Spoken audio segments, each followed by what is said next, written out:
என்னை மறந்தாலும் உற்றார் என்னை மறந்தால் அவர் என்னை மறக்க மாட்டார். கரம் பிடித்து நடத்திடுவார், தான் மலை மேல் நிறுத்திடுவார். கரம் பிடித்து நடத்திடுவார், தான் மலை மேல் நிறுத்திடுவார். எந்த இயேசுவே, எந்த இயேசுவே, எந்த இயேசுவே,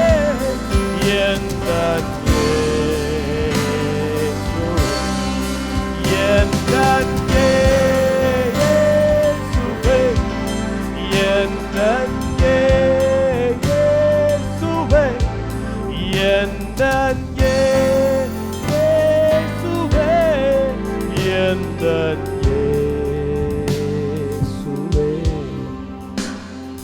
தங்கத்தை கேட்கவில்லை, வைரத்தை கேட்கவில்லை, உள்ளத்தை கேட்டாரையா. எல்லாம் பாடுங்களேன். ஆஸ்தியை கேட்கவில்லை, அந்தஸ்தை கேட்கவில்லை, உள்ளத்தை கேட்டாரையா. ஓ ஓ தங்கத்தை கேட்கவில்லை, வைரத்தை கேட்கவில்லை, உள்ளத்தை கேட்டாரையா. ஆஸ்தியை கேட்கவில்லை, அந்தஸ்தை கேட்கவில்லை, உள்ளத்தை கேட்டாரையா. நான் தேடி போகவில்லை, என்ன தேடி வந்தாரையா. நான் தேடி போகவில்லை, என்ன தேடி வந்தாரையா. கைகளை உயர்த்தி எந்த இயேசுவே, எந்த இயேசுவே, எந்த இயேசுவே, எந்த இயேசுவே, எந்த இயேசுவே, எந்த இயேசுவே, எந்த இயேசுவே, எந்த இயேசுவே. பாவங்கள் போக்கவே சாபங்கள் நீக்க பூலோகம் வந்தாரையா. மனிதனை மீட்கவே பரலோகம் சேர்க்க சிலுவாயை சுமந்தாரையா. ஓ பாவங்கள் போக்கவே சாபங்கள் நீக்க பூலோகம் வந்தாரையா. மனிதனை மீட்கவே பரலோகம் சிலுவாயை சுமந்து துடைத்தாரையா. சந்தோஷம் தந்தாரையா, கண்ணீரை துடைத்தாரையா. சந்தோஷம் தந்தாரையா. எந்த இயேசுவே, எந்த இயேசுவே, எந்த இயேசுவே, எந்த இயேசுவே, எந்த இயேசுவே, எந்த இயேசுவே,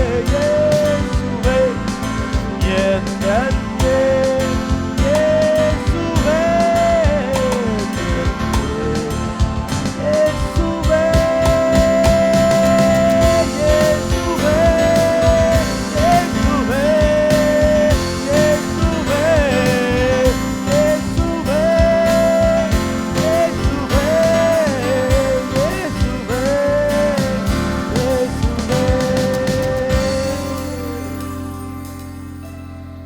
இயேசு எங்கள் வாழ்க்கையில வராவிட்டால் நாங்கள் என்றைக்கோ மண்ணோடு மண்ணாய் போயிருப்போம். எங்கள் வாழ்க்கையை மாற்றின எங்கள் தேவாதி தேவனை நாங்கள் இந்த கர்த்தாவே எங்களுக்காக ஜீவனை கொடுத்த நாளிலே உம்மை நாங்கள் முழு இருதயத்தோடு உம்மை நாங்கள் ஆராதித்து மகிமைப்படுத்துகிறோம். நல்ல கரங்களை தட்டி ஆண்டவரே ஹல்லேலூயா. ஆமென் ஆமென் ஆமென் ஆமென். தொடர்ந்து எங்களோட ஆவியானவர் பேசுவீராக இயேசுவின் மூலம் பிதாவே. ஆமென் ஹல்லேலூயா. சந்தோஷமா இருக்கீங்களா? ஓகே. எப்படி இந்த ஆராதனை கொண்டு போக போகிறோன்னா, அடுத்த 1 மணி நேரம் நீங்கள் தேவனுடைய, அதாவது இந்த செய்தியின் தலைப்பு என்னென்னா, சிலுவையை சரியாக புரிந்து கொள்ள வேண்டும். சொல்லுங்கள், சிலுவையை சரியாக புரிந்து கொள்ள வேண்டும். ஏன்னா தவறாக நிறைய புரிந்து கொண்டு விட்டோம். இதுவரைக்கும் நாம் புரிந்து கொண்டது நிறைய காரியங்களை தவறாய் புரிந்திருக்கிறோம்.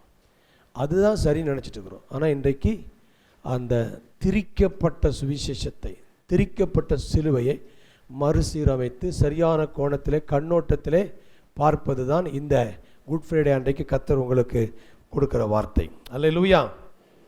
பொதுவாக இந்த குட் ஃப்ரைடே அன்னைக்கு என்ன பேசுவாங்க அப்படின்னா, சிலுவையில் இயேசு பேசின 7 வார்த்தைகள். அது இல்லாமல் எப்படி நீங்கள் கொண்டு போவீங்க அப்படின்னு ரொம்ப பிரச்சனை பண்ணுறீங்க. அந்த 7 வார்த்தை, முதல் வார்த்தை என்ன வார்த்தை? அதை வாசிக்கலாம். வாசிச்சுட்டு இல்லைன்னா சாப்பிட்ட மாதிரி இருக்காது, இன்றைக்கி ஆராதனைக்கு வந்த மாதிரியே இருக்காது. லூக்கா 23:34. பிதாவே இவர்களுக்கு மன்னியும், தாங்கள் செய்கிறது இன்னதென்று. மைக்கு இறக்க கொடுத்தீங்கன்னு நினைக்கிறீங்க. நிறைய வசனம் வாசிக்கணும், நிறைய வசனத்தை காமிப்பேன், அதெல்லாம் உங்கள் கண்களுக்கு இருக்கும். வாசிக்கிற பிள்ளைங்க யாராவது வசனம் ரைட் வாசிக்கலாம். என்ன போட்டிருக்கு? பிதாவே இவர்களுக்கு மன்னியும், தாங்கள் செய்கிறது இன்னதென்று. இயேசு சிலுவையில் பேசின முதல் வார்த்தை மன்னிப்பு. சொல்லுங்க, மன்னிப்பு. அன்புனாலே மன்னிப்பது. சொல்லுங்க, அன்புனாலே மன்னிப்பது. நான் அன்பாக இருக்கிறேன் அப்படின்னு நீங்கள் சொன்னீங்கன்னா நீங்கள் நினச்சிட்டு இருப்பீங்க, மன்னிச்சுக்கிட்டே இருப்பீங்க. மன்னித்து கொண்டே இருப்பது தான் அன்பு. திடீர்னு உங்களுக்கு கோவம் வந்துச்சு, ஒரு கேள்வி கேட்குறேன், எத்தனை தடவை மன்னிக்கிறது?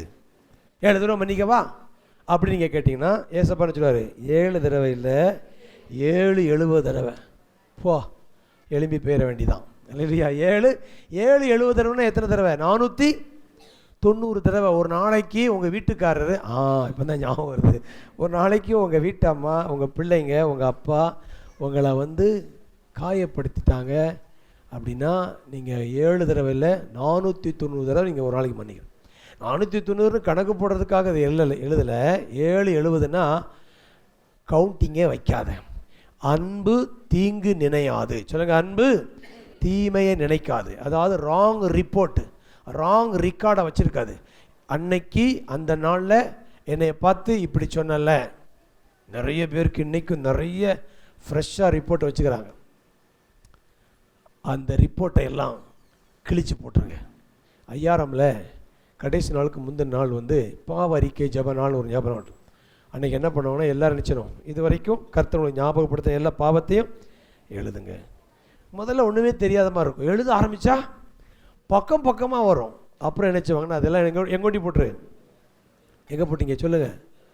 நெருப்பில் போட்டுருங்க. கர்த்தர் சொல்கிறாரு, உங்களுக்கு விரோதமாய் குற்றம் செய்தவர்கள் அவர்கள் செய்த அந்த காரியங்களை நீங்கள் மனதிலே வைத்து கொண்டிருக்கிற அந்த பதிவுகளை நீங்கள் முற்றிலுமாக அழித்து விட வேண்டும். டெலீட் பட்டன் அமைக்கிறங்க. அல்லேலூயா. கையை வைத்துங்க. ஆண்டவரே சொல்லுங்க, ஆண்டவரே எனக்கு விரோதமாய் என்னை காயப்படுத்தின எல்லாருடைய குற்றங்களையும் நான் மனதார மன்னித்து என் இருதயத்திலிருந்து எடுத்து போடுகிறேன். ஆமென். கையை தட்டி அல்லேலூயா. இயேசு மன்னிச்சார்னா நீங்களும் மன்னிச்சு தான் ஆகணும். அல்லேலூயா. பிதாவே இவர்களுக்கு மன்னியும், தாங்கள் செய்கிறது இன்னதென்று. ஒரு இளம் போதகர் பைபிள் காலேஜ் படிச்சிருந்தார். அவர் பைபிள் காலேஜ் முடித்து பாஸ்டர் ஆகிட்டார். அப்போது சீனியர் பாஸ்டர்கிட்ட போய் எப்படி பிரசங்கம் பண்ணுறது அப்படின்னு கேட்டார். எதுவும் உனக்கு மனசில் வரலையா? உனக்கு பிடிச்ச ஒரு வசனத்தை என்ன செஞ்சிரு, அந்த பிரசங்க மேடையில் சொல்லிடு அப்படின்னு சொல்லிட்டார் பாஸ்டர், சீனியர் பாஸ்டர். உடனே இவர் என்ன பண்ணிட்டார், முதல் பிரசங்கமே இவருக்கு என்ன அப்படின்னா ஒரு கல்யாணம், ஒரு புது கல்யாணத்தை பண்ணி வைக்கிறார். கல்யாணத்தை பண்ணி வச்சுட்டு இவருக்கு மெசேஜ் கொடுக்கணும். என்ன கொடுக்கணும்? மெசேஜ் கொடுக்க வந்த உடனே இவருக்கு என்ன பேசுன்னே தெரில. உடனே சொன்னார், பிதாவே இவர்களுக்கு மன்னியும் தாங்கள் செய்கிறது. ஜாலியை முடிச்சிருச்சு. இதில் ரெண்டுமே அர்த்தம் இருக்குது. தாங்கள் செய்கிறது என்னதென்று கல்யாணம் பண்ணிட்டு மாட்டிக்கிட்டான் அப்படின்னு அவர் பிரசங்கம் பண்ணிக்கிறார். ஸோ அதில் இன்னொரு அர்த்தம் சொல்லட்டுமா?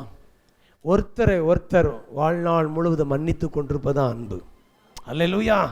கணவன் மனைவியாக வந்திருக்கிற, கணவன் மனைவியாக இருக்கிற ஒவ்வொருத்தருக்கும் நான் சொல்கிறேன், உங்கள் வாழ்க்கையில் உங்கள் துணை வரை நீங்கள் மன்னித்து கொண்டே இருக்கணும். அன்பு மன்னித்து கொண்டே இருக்கும். அவங்க செஞ்சதை நீங்கள் மனதில் பதிவு வைக்காதீங்க, இல்லைன்னா உங்கள் திருமண வாழ்க்கை நல்லா இருக்காது. ஆகையால் உங்கள் திருமண வாழ்க்கை நல்லா இருக்குன்னா நீங்கள் மன்னித்து கொண்டே இருங்கள். பக்கத்தில் பார்த்து கையை பிடிச்சி சொல்லுங்க, மன்னித்து கொண்டே இருங்கள். அவங்க செய்கிறது என்னதென்று அறியாது இருக்கிறாங்க. தெரியாமல் செஞ்சிட்டார். எங்கள் வீட்டுக்காரர் தெரியாமல் செஞ்சிட்டார், மனதார நான் மன்னிச்சிடறேன். என் மனைவி தெரியாமல் நான் யோசிப்பேன். சில நேரங்களில் ஜனலாம் முடிஞ்ச பிறகு யோசித்து பார்த்தா அது ஒரு ஆவிக்குரிய குருட்டாட்டம். சில நேரங்களில் என்ன பேசுகிறோம் என்ன செய்கிறோன்னே தெரில. அவங்கள வேறு ஏதோ ஒன்று இன்ஃப்ளூயன்ஸ் பண்ணி சின்ன வயதில் ஏற்பட்ட வலி காயத்தினால அவங்க அப்படியே கத்துறாங்க.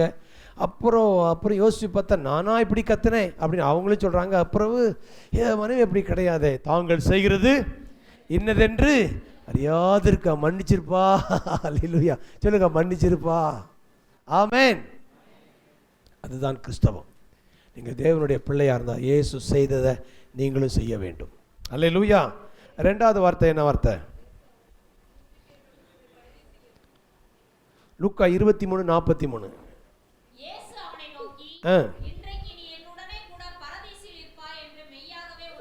யாரை பார்த்து சொன்னாரு? கள்ளனை பார்த்து சொன்னார்.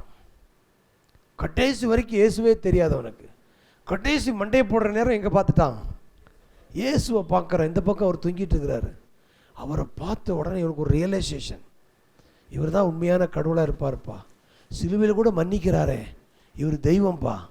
இப்போ தான் மன்னிச்சிருக்கிறாரு. அவரை சிலுவையில் அடித்து கொன்னவங்களை ரத்த சிந்த மன்னிச்சுக்கிறாருங்க. அல்லேலூயா. ரத்தம் சிந்த மன்னிச்சிருக்கிறாரு. அப்படிப்பட்ட அந்த காட்சியை பார்த்த உடனே அவன் அவரை பார்த்து ஒரு கேள்வி கேட்குறான், உம்முடைய ராஜ்யத்தில் வரும்போது என்னை நினைத்தல, என்னை நினைச்சிருங்க. இந்த மனுஷன் கடவுளாகத்தான் இருப்பார். அவர் ராஜ்யம் ஆண்டவரே அப்படிங்கிற வார்த்தையை பயன்படுத்தினதுனால ஆண்டு சொல்கிறாரு, இன்றைக்கு நீ என் கூட நல்ல கவனிங்க, பாவத்தை கணக்கு வைக்க மாட்டாருங்கிறதுக்கு இதுதான் பதில். இயேசு கொடுத்த மன்னிப்பை முதலாவது வாங்கினது அவன் தான். கையத்தட்டு. பிதாவே இவர்களுக்கு மன்னிங்கிற இந்த மன்னிப்பை முதலாவது வாங்கின முதல் லாட்டரி டிக்கெட் யார் தான்? திருடன் தான். சிலுவையில் சுட சுட மன்னிப்பு கொடுத்த அந்த வேளையில் அப்படியே சக்குன்னு முதல்ல வாங்கின ரிசீவர் யாருன்னா அது கள்ளன் தான். வாழ்நாள் முழுவதும் திருடாக இருந்தான், ஆனால் மன்னிக்கப்பட்டான். ஸோ நான் சொல்கிறேன், குற்ற உணர்வில் வாழாதீங்க, இயேசு மன்னிக்க உங்களை ஆயத்தமாக இருக்கிறார். அல்லேலூயா. நீங்களும் அவரோடு கூட மகிமையான மகிழ்ச்சியான வாழ்க்கையில் இருப்பீர்கள். அல்லேலூயா. மன்னிக்கப்பட்டவர்கள் தேவனோடு இருப்பது வாழ்வது நிச்சயம். அது அங்கே போய் மட்டுமல்ல, இங்கேயும் நீங்கள் அவரோடு நீங்கள் என்ன மகிழ்ச்சியோடு வாழ முடியும். மூணாவது வார்த்தைக்கு வந்துடலாம். ஸ்திரியே இதோ உன் மகன், இதோ உன் தாய். உறவு. ஆண்டவர் எதுக்கு முக்கியத்துவம் கொடுக்குறாரு? உறவு. நிறைய பேர் ஆண்டவர்கிட்ட வந்த பிறகு எதை மறந்துடுவாங்க?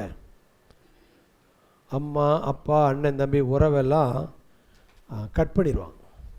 இது கிறிஸ்தவத்துக்கு முரணானது. உங்களுடைய பெற்றவர்கள் உற்றவர்கள் உறவு, உங்களுடைய குடும்ப உறவு, இதை ஆண்டவர் வேல்யூ பண்ணது. மரிக்கும் பொழுது கூட தன்னுடைய தாயை அக்கறையோடு பராமரிக்கும்படி சீசனை ஒப்பு கொடுக்குறார். சீசனிடத்தில் தன் தாயை பார்த்துக்கும்படி சொல்கிறார். தன்னுடைய ஸ்தானத்தை இன்னொருக்கு கொடுக்குறார். ஸோ உங்கள் குடும்பத்தில் தேவன் உங்களை ஒரு பொறுப்புள்ள நபராக வைத்துக்கிறார். கணவனாக இருந்தால் அந்த உறவில் நீங்கள் நல்லா இருங்க, மனைவியாக இருந்தால் அந்த உறவில் சரியாக இருங்க, பிள்ளையாக இருந்தால் உங்கள் உறவில் நீங்கள் சரியாக இருங்க. உங்களுடைய ரெஸ்பான்சிபிலிட்டியை தட்டி கழிக்கக்கூடாது. ஆமே சொல்லுங்கள். அல்லேலூயா. நீங்கள் உங்கள் அம்மா அப்பா வளர்த்து விட்டுருக்குறாங்க, அவங்க வயதான காலத்தில் அவங்கள பராமரிக்க வேண்டியது உங்கள் வேலை. இன்றைய புதிய கலாச்சாரம் எப்படி இருக்குது அப்படின்னா, அம்மா அப்பாவை பக்கத்தில் சேர்த்துக்கிறதே கிடையாது. இதில் நடைமுறையில் நிறைய பிரச்சனை இருக்குது.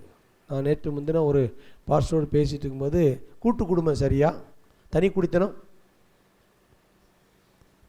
பாருங்க, புனித வெள்ளி அன்றைக்கி அதெல்லாம் பேச வேண்டியது பாருங்கள். இத்தனை இப்போ ஓட்டு போட்டதுக்கு எல்லாத்தையும் சீட்டு கொடுத்தா வைங்களேன், இப்போ எது விடுன்னு நினைக்கிறீங்க? ஆளை விடு சாமி, தனி குடித்தனமே. ஆனால் யூத கலாச்சாரத்தில் பைபிளில் எபேசியர் 6:1 படிங்க. பிள்ளைகளே, உங்கள் பெற்றாருக்கு கர்த்தருக்கு கீழ்ப்படிது போல கீழ்ப்படியுங்கள், உனக்கு நன்மை உண்டாயிருக்கவும். பக்கத்தில் பார்த்து சொல்லுங்க, உனக்கு அந்த நீ நல்லா இருக்கணும்னா, பூமியில் நீ நல்ல முழு வாழ்க்கை வாழணும்னா உன் தகப்பனையும் கனம் பண்ணுவாயாக. ஸோ இதில் சுகமாக்கப்படாத இருதயத்தோடு இருக்கிற அம்மா அப்பா இருக்காங்க பாருங்க, அவங்க மகனையும் மருமகளையும் படுத்துகிற பாடு பெரும்பாடாக இருக்குது. அதனால் இந்த ஓல்டு போல்டு சரி, அவங்களுக்கெல்லாம் நான் சொல்லக்கூடிய வார்த்தை என்ன அப்படின்னா, அவங்கள வாழ விடுங்க, அவங்கள வச்சிங்க வாழ விடுங்க. அவங்க வாழ்கிறத பார்த்து அழகு பாருங்கள். அதில் போய் என்ன செய்யாதீங்க, மூக்கை நுழைச்சிக்கிட்டு எனக்கு ஒரு நாளாவது அவன் இடிய கடலை மிட்டாய் அவளுக்கு வாங்கி கொடுக்குறான் பாரு, அவன் வாங்கி கொடுக்குறான் பாரு, எனக்கு வாங்கி தரலையே. அதாவது என்ன சொல்கிறாங்கன்னா, இதை நான் பேசினேன் ஒரு பாஸ்ட்டு, நான் 1 மணி நேரம் இந்த ஆலோசனை போச்சு. அவர் கூட்டு குடும்பம் ரொம்ப முக்கியங்கிறாரு. அப்பா சித்தப்பா சித்தி எல்லாம் சுற்றி இருக்கு. ஒரு தெருவில் இப்படி இருந்தால் தனித்தனியாக இருக்கட்டும், ஆனால் ஒரே தெருவில் இருந்தால் காலையிலையோ சாயங்காலமோ வாரத்தை ஒரு நாள் கூடி எல்லோரும் சேர்ந்து ஒரு கம்யூனிட்டி ரொம்ப முக்கியம். இந்த நியூக்ளியர் லைஃப் போய் இன்றைக்கி வேறு மாதிரி போயிடுச்சு. அப்போது அதில் என்ன கேள்வி அப்படின்னா, அப்போ நான் கேட்டேன், இந்த மாதிரி மாமியார் மருமக டார்ச்சர் இருக்குதுல்ல, அம்மா பிள்ளைங்களே ரொம்ப கடந்து மூக்க நுழைக்கிறாங்களே, அவங்க காயப்பட்டுறாங்களே, அதாவது தள்ளி இருக்கிறத விட கூடியிருந்து காயப்பட்டு வெறுப்பில் வாழ்கிறத விட சொல்லுங்கள் நீங்களே, ஒரு அடி தள்ளி இருக்கிறது நல்லதெல்லாம். இது எப்படி இருக்குது கேட்கவே? ஓகே பாஸ்டர், கரெக்டாக பேசுகிறீங்க அப்படிங்கிற மாதிரி இருக்குது. அப்படி நான் கேள்வி கேட்டேன் அவர்கிட்ட. அப்போ அவர் சொன்னார், அப்போ ஏன் அந்த அம்மா அப்பா அந்த மாதிரியாக பிள்ளைகளுடைய வாழ்க்கையில் என் எதிரியாக மாறுறாங்க, நாயும் பூனையமாக மாறுறாங்க அப்படிங்கிற பொழுது, அம்மா அப்பா அவங்க அம்மா அப்பாட்ட வளரும் பொழுது நல்ல ஆரோக்கியமாக சுகப்பட்டு வாழாததுனால அவங்க காயப்பட்ட அந்த பாதிப்புலேருந்து பிள்ளைகளுடைய வாழ்க்கையில் அவங்க செயல்படுறாங்க. ஆகையால் பெரியவங்களுக்கு சொல்கிறேன், மருமக ஆயிடுச்சு, பிள்ளைங்க கல்யாணம் பண்ணி கொடுத்துட்டிங்கன்னா உங்களுக்கு நான் சொல்கிறேன், நீங்கள் முதலாவது உங்கள் இருதயத்தை ஆண்டவர்கிட்ட திறந்து நீங்கள் இருதயம் சுகமாகணும். உங்கள் இருதயம் நிறைய காயப்பட்டிருக்குது, பிறந்ததில் இருந்து உங்கள் வாழ்க்கையில் நீங்கள் வளர்ந்த எல்லா பாதையிலும் நிறைய பாதிப்பு இருக்குது. அதெல்லாம் ஆண்டவர்கிட்ட சொல்லி அவருடைய சுகத்தை பெற்றுக்கொண்டு அந்த கண்ணோட்டத்தில் நீங்கள் பார்க்கும் பொழுது நீங்கள் பிள்ளைங்களையும் மருமகளையும் ஒரு சுகமாக்கப்பட்ட பெற்றோராக நீங்கள் வாழும் பொழுது பிள்ளைங்களுடைய வாழ்க்கையில் நீங்கள் பிளெஸ்ஸிங்காக இருப்பீங்க. ஆகையால் இதில் யாரையும் நான் குற்றப்படுத்த விரும்பலை. நம்முடைய இதய சுகம்தான் இங்கே இந்த கம்யூனிட்டி ஒரு சமுதாயமாய் வாழ்வது. சபை ஒரு சமுதாயம், சபை ஒரு குடும்பம். ஆமாவா இல்லையா? கதவை திறங்க பாஷை ஓடிடு அப்படிங்கிறீங்களோ? இல்லை, சபை ஒரு குடும்பம். இந்த குடும்பத்தில் கூட ஒருவர் நாம் மன்னித்து ஏற்றுக்கொண்டு புரிந்து கொண்டு அவர்களை நாம் எல்லாவற்றிலும் அந்த உறவை கையாளணும். உறவில் தான் உராய்வு வருது, ஆனால் உறவில் தான் சுகமும் வருது. கையத்தட்டு. அல்லேலூயா. சண்டை எங்கே தான் வருது? வீட்டுக்குள்ளே தான் வருது. சுகமும் எங்கே தான் வருது? வீட்டுக்குள்ளே தான் வருது. நல்லா கவனிங்க, உங்களுடைய காயத்தை குணமாக்க ஆண்டவர் உறவு தான் வச்சுக்கிறாரு. உறவில் தான் நீங்கள் காயப்படுறீங்க, உறவின் மூலமாக தான் உங்கள் சுகம் கிடைக்கும். எனக்கு ஒட்டு வேணாம் உறவு வேணும்னு சொல்லி நீங்கள் ஒதுக்கிட்டீங்கன்னா நீங்கள் காயத்தோடையே வாழ்நாள் முழுது வாழணும். ஆகையால் சுகமாக்கப்பட்ட இருதயம், அந்த வார்த்தையெல்லாம் வாயத்தன்னு சொல்லுங்கள். சுகமாக்கப்பட்ட சொல்லுங்கள், கையை வைத்து, இயேசுவே எனக்கு சுகமாக்கப்பட்ட இருதயத்தை தாங்க, என் இருதயத்தை சுகமாக்குங்க. நான் நல்ல தாயா, நல்ல தகப்பனா, நல்ல மகனா, மருமகளா வாழ எனக்கு உதவி செய்யுங்க. ஆண்டவர் உதவி கேளுங்க. ஆமேன்.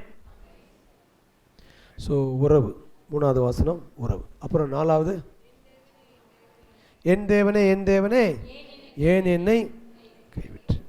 ஏலே ஏலே லாமா, தமிழில் ஏலி ஏலின்னு போட்டிருக்குது, இன்னொரு மொழியில் ஏலே ஏலேன்னு. அப்போ ஒருத்தர் சொல்கிறாரு, இயேசுக்கு திருநெல்வேலிக்காரராக தான் இருப்பார், அதனால தான் ஏலே ஏலே லாமா அவர் திருநெல்வேலிக்காரராக தான் இருப்பார். அதனால தான் அவர் ஏழைன்னு சொல்லிக்கிறாரு. அவர் எங்கள் ஊருக்காரர் அப்படின்னு சொல்லி அது ஒரு டீம் பேசிட்டு இருக்கிறாங்க. சரி, அவங்கள விடுங்க. ஆனால் ஏலி சலாமா சபக்கு தனினா என் தேவனே ஏனே, இன்னைக்கு எதை தான் நான் பேச போகிறேன். இது ஆதாம் பார்த்த தேவனை இயேசு மனிதனாக ஆதாமுடைய உடலுக்குள்ள அவனுடைய கண்ணோட்டத்தில் பார்த்த பொழுது அவருடைய அப்பாவை கூட அந்த ஒரு கொடூரமான கடவுளாக பார்க்குறான். அதைத்தான் நம்முடைய பிரதிநிதியாக மனுக்குலத்தின் ஒட்டுமொத்த கைவிடப்பட்ட நிலைமையைத்தான் இயேசு சிலுவையில் என் தேவனே கைவிட்டீர்னு சொன்னார். அது உண்மையிலேயே தேவன் அவரை கைவிடவும் இல்லை, இவர் கைவிடப்படவும் இல்லை. ஏன்னா அவர் சொன்னார், நீங்கள் எல்லாரும் என்னை விட்டுட்டு போயிடுவீங்க, ஆனால் நான் தனியாக இருக்க மாட்டேன், பிதா என் கூட இருப்பார், நான் உன்னை விட்டு விலகுவதும் இல்லை. நான் இப்போ ஒரு கேள்வி கேட்குறேன், இயேசுவை பிதா சிலுவையில் கைவிட்டார்னா உங்களெல்லாம் கைப்பிடிப்பார் நினைக்கிறீங்க? இயேசுவே கைவிட்டவர் உங்களை கைப்பிடிச்சிருவாரா? அப்போ அவர் கைவிட்டது யாரு? அது ஆதாமுடைய கடவுள். அந்த கண்ணோட்டத்தில் பார்த்ததுனால அப்படி தெரியுது.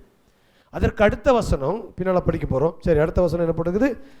தாகமாக இருக்கிறேன். 5ஆம் வசனம் என்னது? தாகமாக இருக்கு. நான் போன ஞாயிற்றுக்கிழமை சொன்னேன், ஒரு சபையில் 7 வசனத்தை பேசுகிற 7 மூப்பர் கையில் கொடுத்துருவாங்க. ஒரு மூப்பர் இதை தான் வருஷம் பேசுவாராம். வந்தவுடனே நினச்சி வரான், நான் தாகமாய். அவருக்கு பிரசங்கம் வரல, அதனால் மறுபடி நான் தாகமாய். அந்த சபைக்கு புதுசாக ஒரு பொண்ணு வாட்டர் பாட்டிலோடு வந்துருக்குது. இவ்வளோ நாள் சத்தமாக கேட்குறாரு இந்த மனுஷன். ஒருத்தன் கூட யாருக்குமே ஈவு இறக்க இல்லையா சொல்லி இந்த வாட்டர் பாட்டிலை கொண்டு ஐயா குடிங்க ஐயா முதல்ல. ஸோ இயேசு தாகமாக இருக்கிறேன்னு சொன்னது மனுக்குலத்தினுடைய ரட்சிப்பை, ஒரு ஆத்தும தாகத்தை குறித்து. ஏன்னா அது வருது வாங்கல அந்த தவிப்பை. 6ஆம் வசனம் வந்துலாம். செய்திக்கு நான் போன வேகமாக. முடிந்தது. கையை தட்டுக்கு இந்த வார்த்தைக்கு. என்னது? எது முடிந்தது? டெட்டலிஸ்டா சிலுவையில் மனித பாவத்திற்கான எல்லா கிரயம் செலுத்தப்பட்டு விட்டது.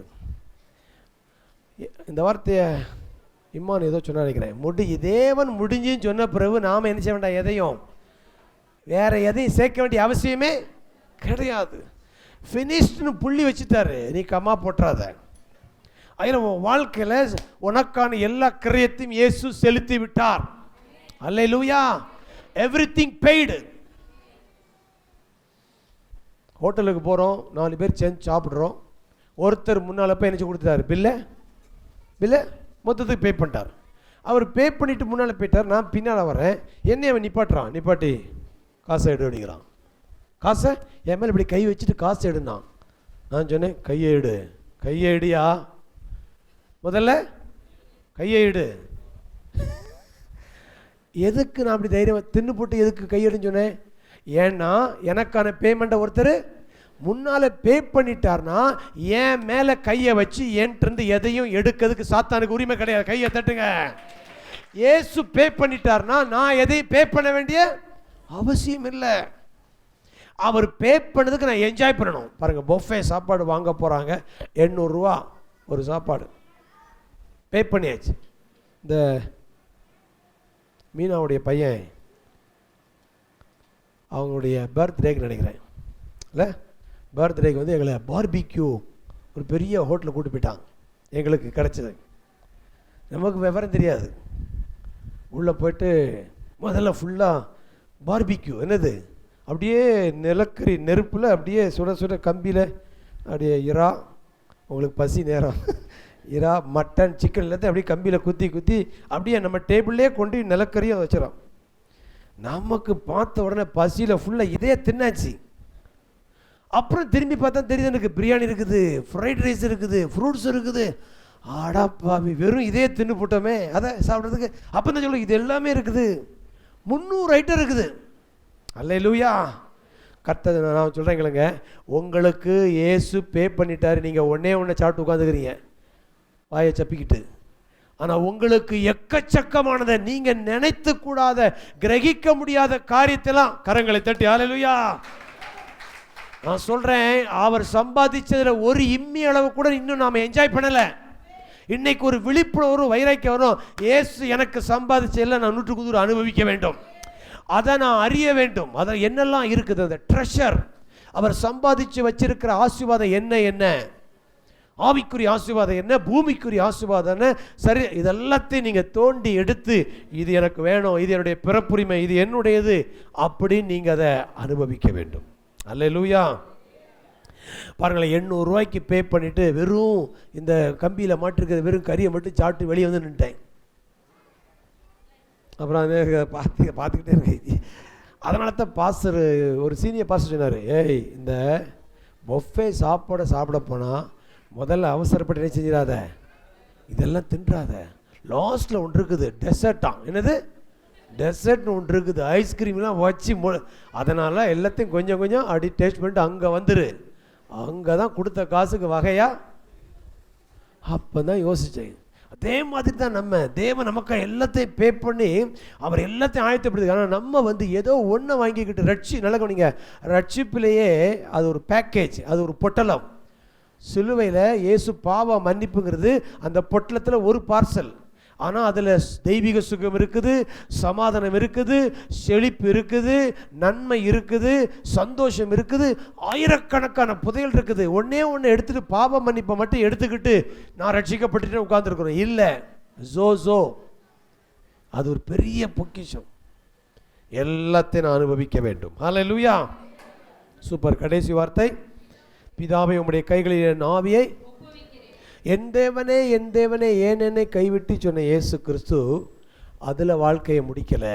அவர் எங்கே கடைசியை முடித்தார்னா பிதா அப்பா உறவில் அவர் தன்னை அர்ப்பணித்திருக்கிறார். ஸோ குட் ஃப்ரைடே குட் ஃபாதரை குறித்த நாள். ஏன் அப்படின்னா கவனிங்க, இப்போ இந்த செய்திக்குள்ளே போகிறேன். பொதுவாக கிறிஸ்தவத்தில் ஒரு நம்பிக்கை இருக்குது, இயேசு ரொம்ப அன்பானவர், அவர் நமக்காக உயிரே கொடுத்துக்கிறார், இவ்வளவு அன்புக்கு அவரே வாயத்தை சொல்லிட்டாரு.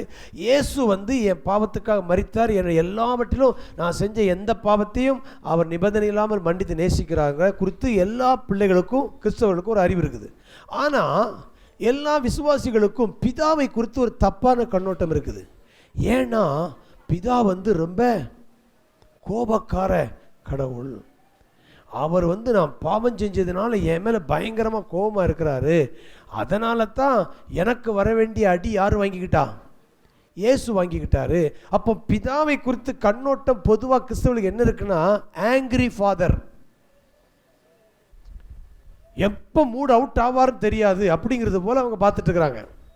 ஆனால் இது சபையிலே மதத்திலே புகுத்தப்பட்ட மிகப்பெரிய பொய். பிதா ஆதியில இருந்து அவர் அன்பாகவே இருக்கிறார். பைபிள் கொடுக்கு தேவன் எப்படி இருக்கிறார், அன்பாகவே இருக்கிறார். அநாதி சிநேகத்தால் உன்னை நான் எட்டர்னல் லவ், உலகத்துக்கு முன்பதாக நித்தியத்திலிருந்து நான் உன்னை நேசித்துக் கொண்டிருக்கிறேன்னு சொல்றாரு. ஆனால் பைபிளில் நடந்த நிறைய சம்பவங்களை பார்க்கும் பொழுது அதை வச்சுட்டு நாம் ஒரு முடிவுக்கு வந்துடுறோம். பிதா கோபமானவர், இயேசு ரொம்ப அன்பானவர், பிதாட்டிருந்து இவர் தான் நம்மளையே காப்பாற்றுறாரு, இல்லாட்டினா எனக்கு விழ வேண்டிய அடியை அவர் வாங்கிக்கிட்டாரு அப்படிங்கிற ஒரு பொய் நம்மை அறியாமலே நாம் நம்பிக்கொண்டிருக்கிறோம். ஆனால் இன்றைக்கி அந்த பொய்யிலிருந்து உங்களை வெளியே கொண்டு வர விரும்புகிறேன். அல்லேலூயா. முதலாவது சில வார்த்தைகளை பார்க்கலாம். யோவான் 6ஆம் அதிகாரம் 53ஆம் வசனம். அவருடைய இரத்தத்தை பானம் பண்ணாமலும் இருந்தால் உங்களுக்குள்ளே ஜீவன் இல்லை என்று மெய்யாகவே மெய்யாகவே உங்களுக்கு சொல்லுகிறேன். ஆமென். ஹல்லேலூயா. நல்ல கவனிங்க. ஆதாம் தோட்டத்தில் 2 மரம் இருந்தது. ஒன்று ஜீவ விருட்சம், இன்னொன்று நன்மை தீமை அறியத்தக்க மரத்தின் விருட்சம் இருந்தது. 2 மரம் இருந்தது. ஆனால் ஆதாம் ஜீவ விருட்சத்தை பறித்து புசிக்காமல் எதை புசித்துட்டான், நன்மை தீமை.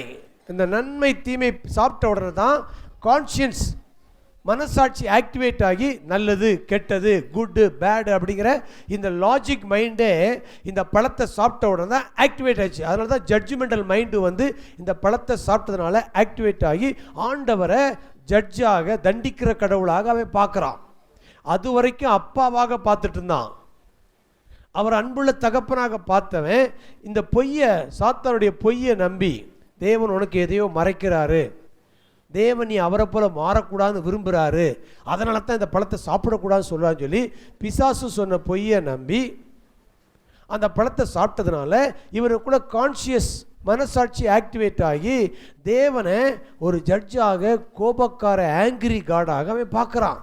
நல்லா கவனிங்க, இந்த ஆதாம் பாவம் செஞ்ச உடனே தேவனை பார்த்த கண்ணோட்டம் தான் முழு மனுக்குலமும் தேவனை அப்படித்தான் பார்த்து கொண்டிருக்குது இன்னைக்கு வரைக்கும்.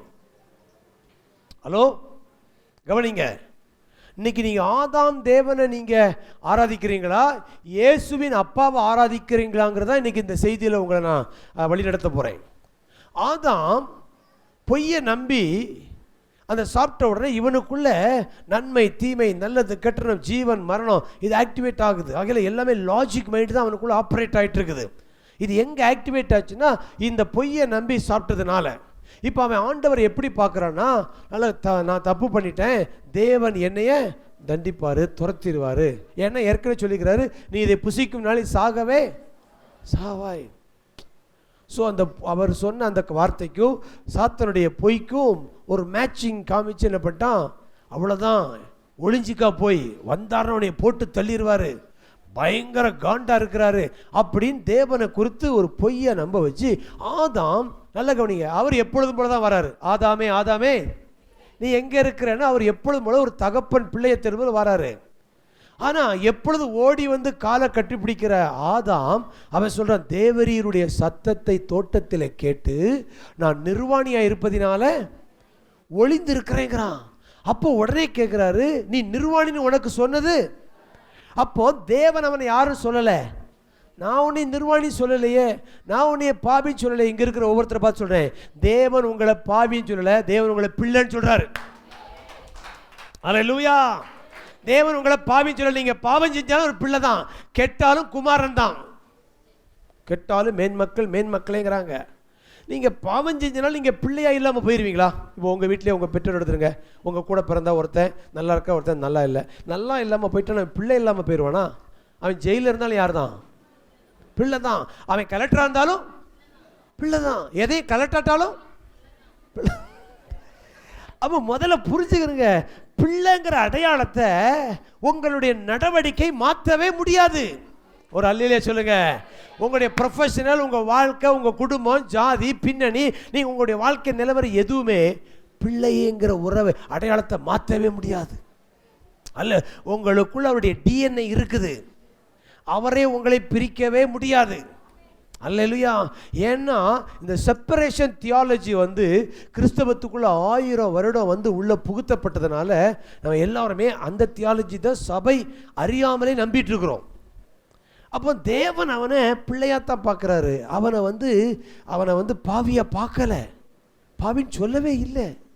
இவனே இந்த சாத்தனுடைய பொய்யை நம்பி தேவன் என்னைய பாவியா பார்க்குறாரு, நான் குற்றம் பண்ணிட்டேன் கேட்கிறார். அவரு, நீ நிர்வாணி உனக்கு சொன்னது யாரு? நான் சொல்லலையப்பா. அப்போ இங்க ஒரு பெரிய கேள்வி இருக்குது. சரி, இப்போ இந்த விலக்கப்பட்ட மரத்தை சாப்பிட்டதுனால தான் மரணம்ங்கிறது, நல்லா கவனிங்க, மரணம்ங்கிறது தேவனை விட்டு பிரிந்திருப்பது தான் மரணம். அல்லேலூயா. சரீரத்தில் மரித்து பெட்டியில் போகிறது மரணம் வந்து அது சரீர மரணம். ஆனால் பைபிள் சொல்லக்கூடிய பாவத்தின் சம்பளம் மரணம்னா என்ன? தேவனை அறியாமல் இருப்பது, தேவனை விட்டு தேவ உறவிலிருந்து பிரிந்திருப்பது, அதுதான் மரணம். நீ இதை புசிக்கும் நாளில் சாகவே சாவாயின்னு சொன்னது வந்து நீ என் உறவிலிருந்து போயிடுவ, என்னுடைய அன்பிலிருந்து நீ போயிடுவ. அப்போது இந்த மரத்தை அவன் சாப்பிட்டதுனால மரணத்தை, நன்மை தீமையை அவன் ஆக்டிவேட் பண்ண, மரணத்தில் அவன் பங்கெடுத்துட்டான். நல்லா கவனிங்க. ஆனால் ஆண்டவர்களுக்கு எந்த விருட்சம் வச்சிருந்தாரு? ஜீவ விருட்சத்தை வச்சிருந்தாரு. ஜீவ விருட்சத்தை சாப்பிட்டிருந்தா அவன் என்றென்றைக்கும் தேவனை போல இருந்திருப்பான்.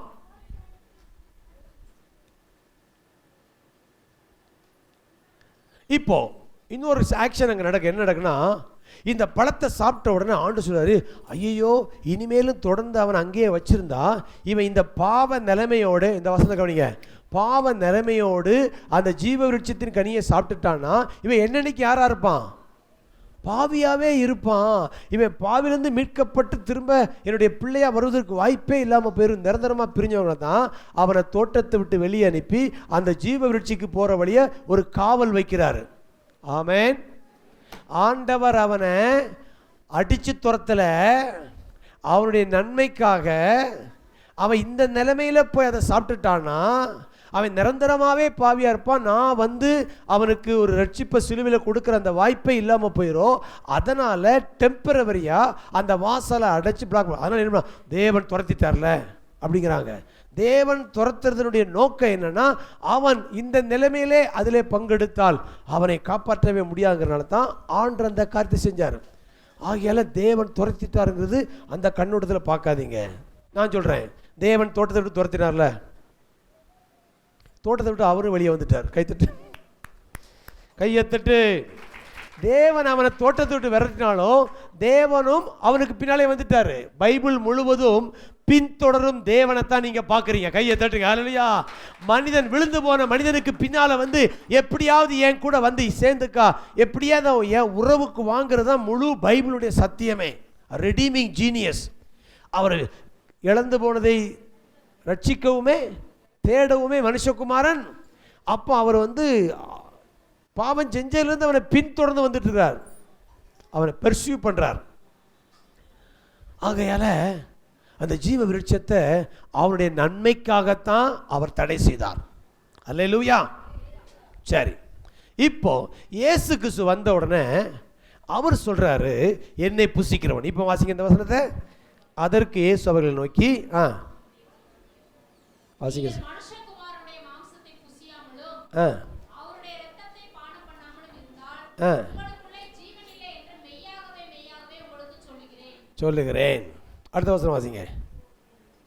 என் மாம்சத்தை புசித்து என் இரத்தத்தை பானம் பண்ணுகிறவனுக்கு நித்திய ஜீவன் உண்டு, நான் அவனை கடைசி நாளில் எழுப்புவேன். இந்த வசனம் என்ன போட்டிருக்குது? என் மாம்சத்தை புசித்து என் இரத்தத்தை பானம் பண்ணுகிறவனுக்கு என்ன உண்டு? நித்திய ஜீவன். ஹலோ, நித்திய ஜீவன் வார்த்தையை அண்டர்லைன் பண்ணுங்க. முதல்ல ஜீவ விருட்சத்தை வச்சாரு, நன்மை தீமை வச்சாரு.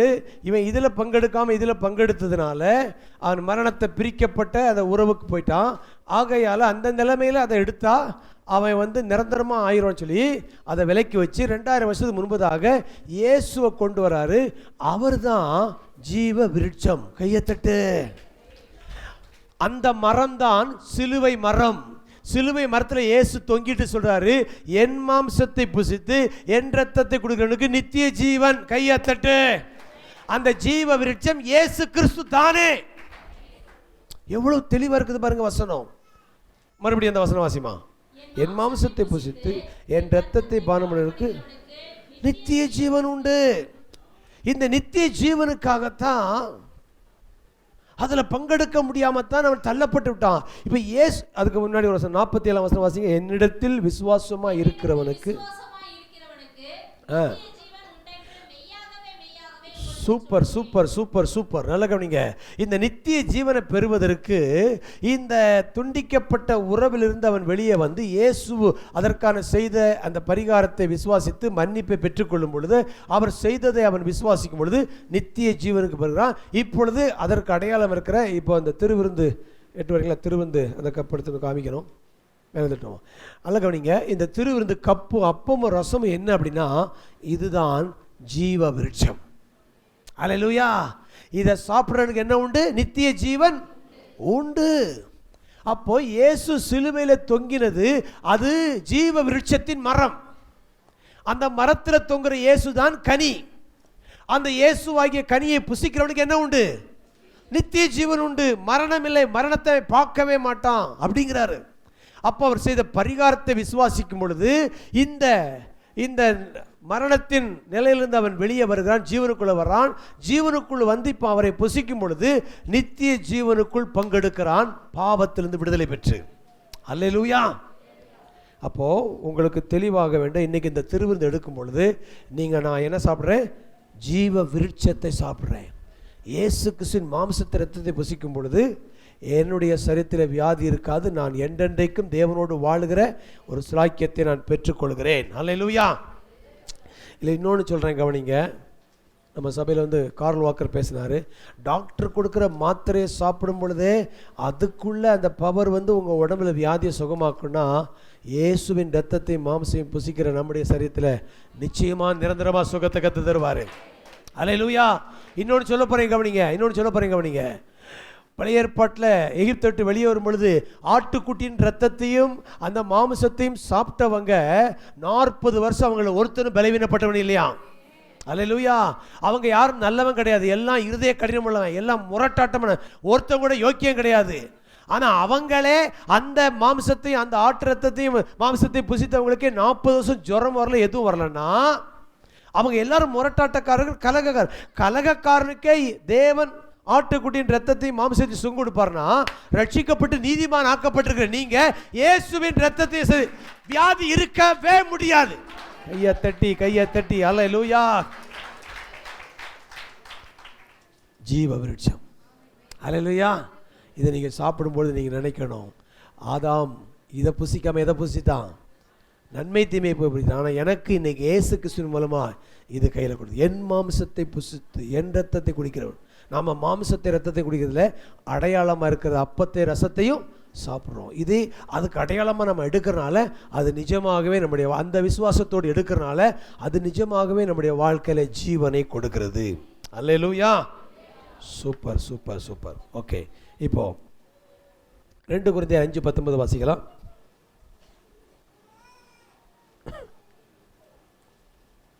2 கொரிந்தியர் 5:19.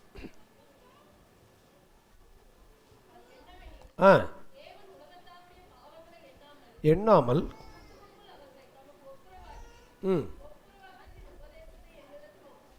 சூப்பர். நல்ல கவனிங்க. பிதா சிலுவையில் தன்னுடைய குமாரனை கொலை செய்தார். நம்மளுக்கு வர வேண்டிய தண்டனையை அவரை நொறுக்குனாரு. பிதா இயேசுவை சிலுவையில் நொறுக்குனாரு. அப்படிதான் பைபிள் போட்டிருக்குது. அப்படி நம்ம எல்லாரும் நம்புகிறோம். ஏன்னா ஏசாயால ஒரு வசனம் இருக்குது, அவரை நொறுக்க சித்தமாகி அப்படிங்கிற ஒரு வார்த்தை இருக்குது. அதை வச்சுட்டு நாம் என்ன மேப் டிராயிங் வரைகிறோன்னா, இந்த ஆதாமுடைய தேவன் கண்ணோட்டத்திலே நம்ம பார்க்கறனால, தேவனை தண்டிக்கிற கடவுளாகவே நம்ம பார்க்கறனால பைபிள் இருக்கிற வசனம் எல்லாமே நமக்கு அப்படியே தெரியுது. நல்லா கவனிங்க.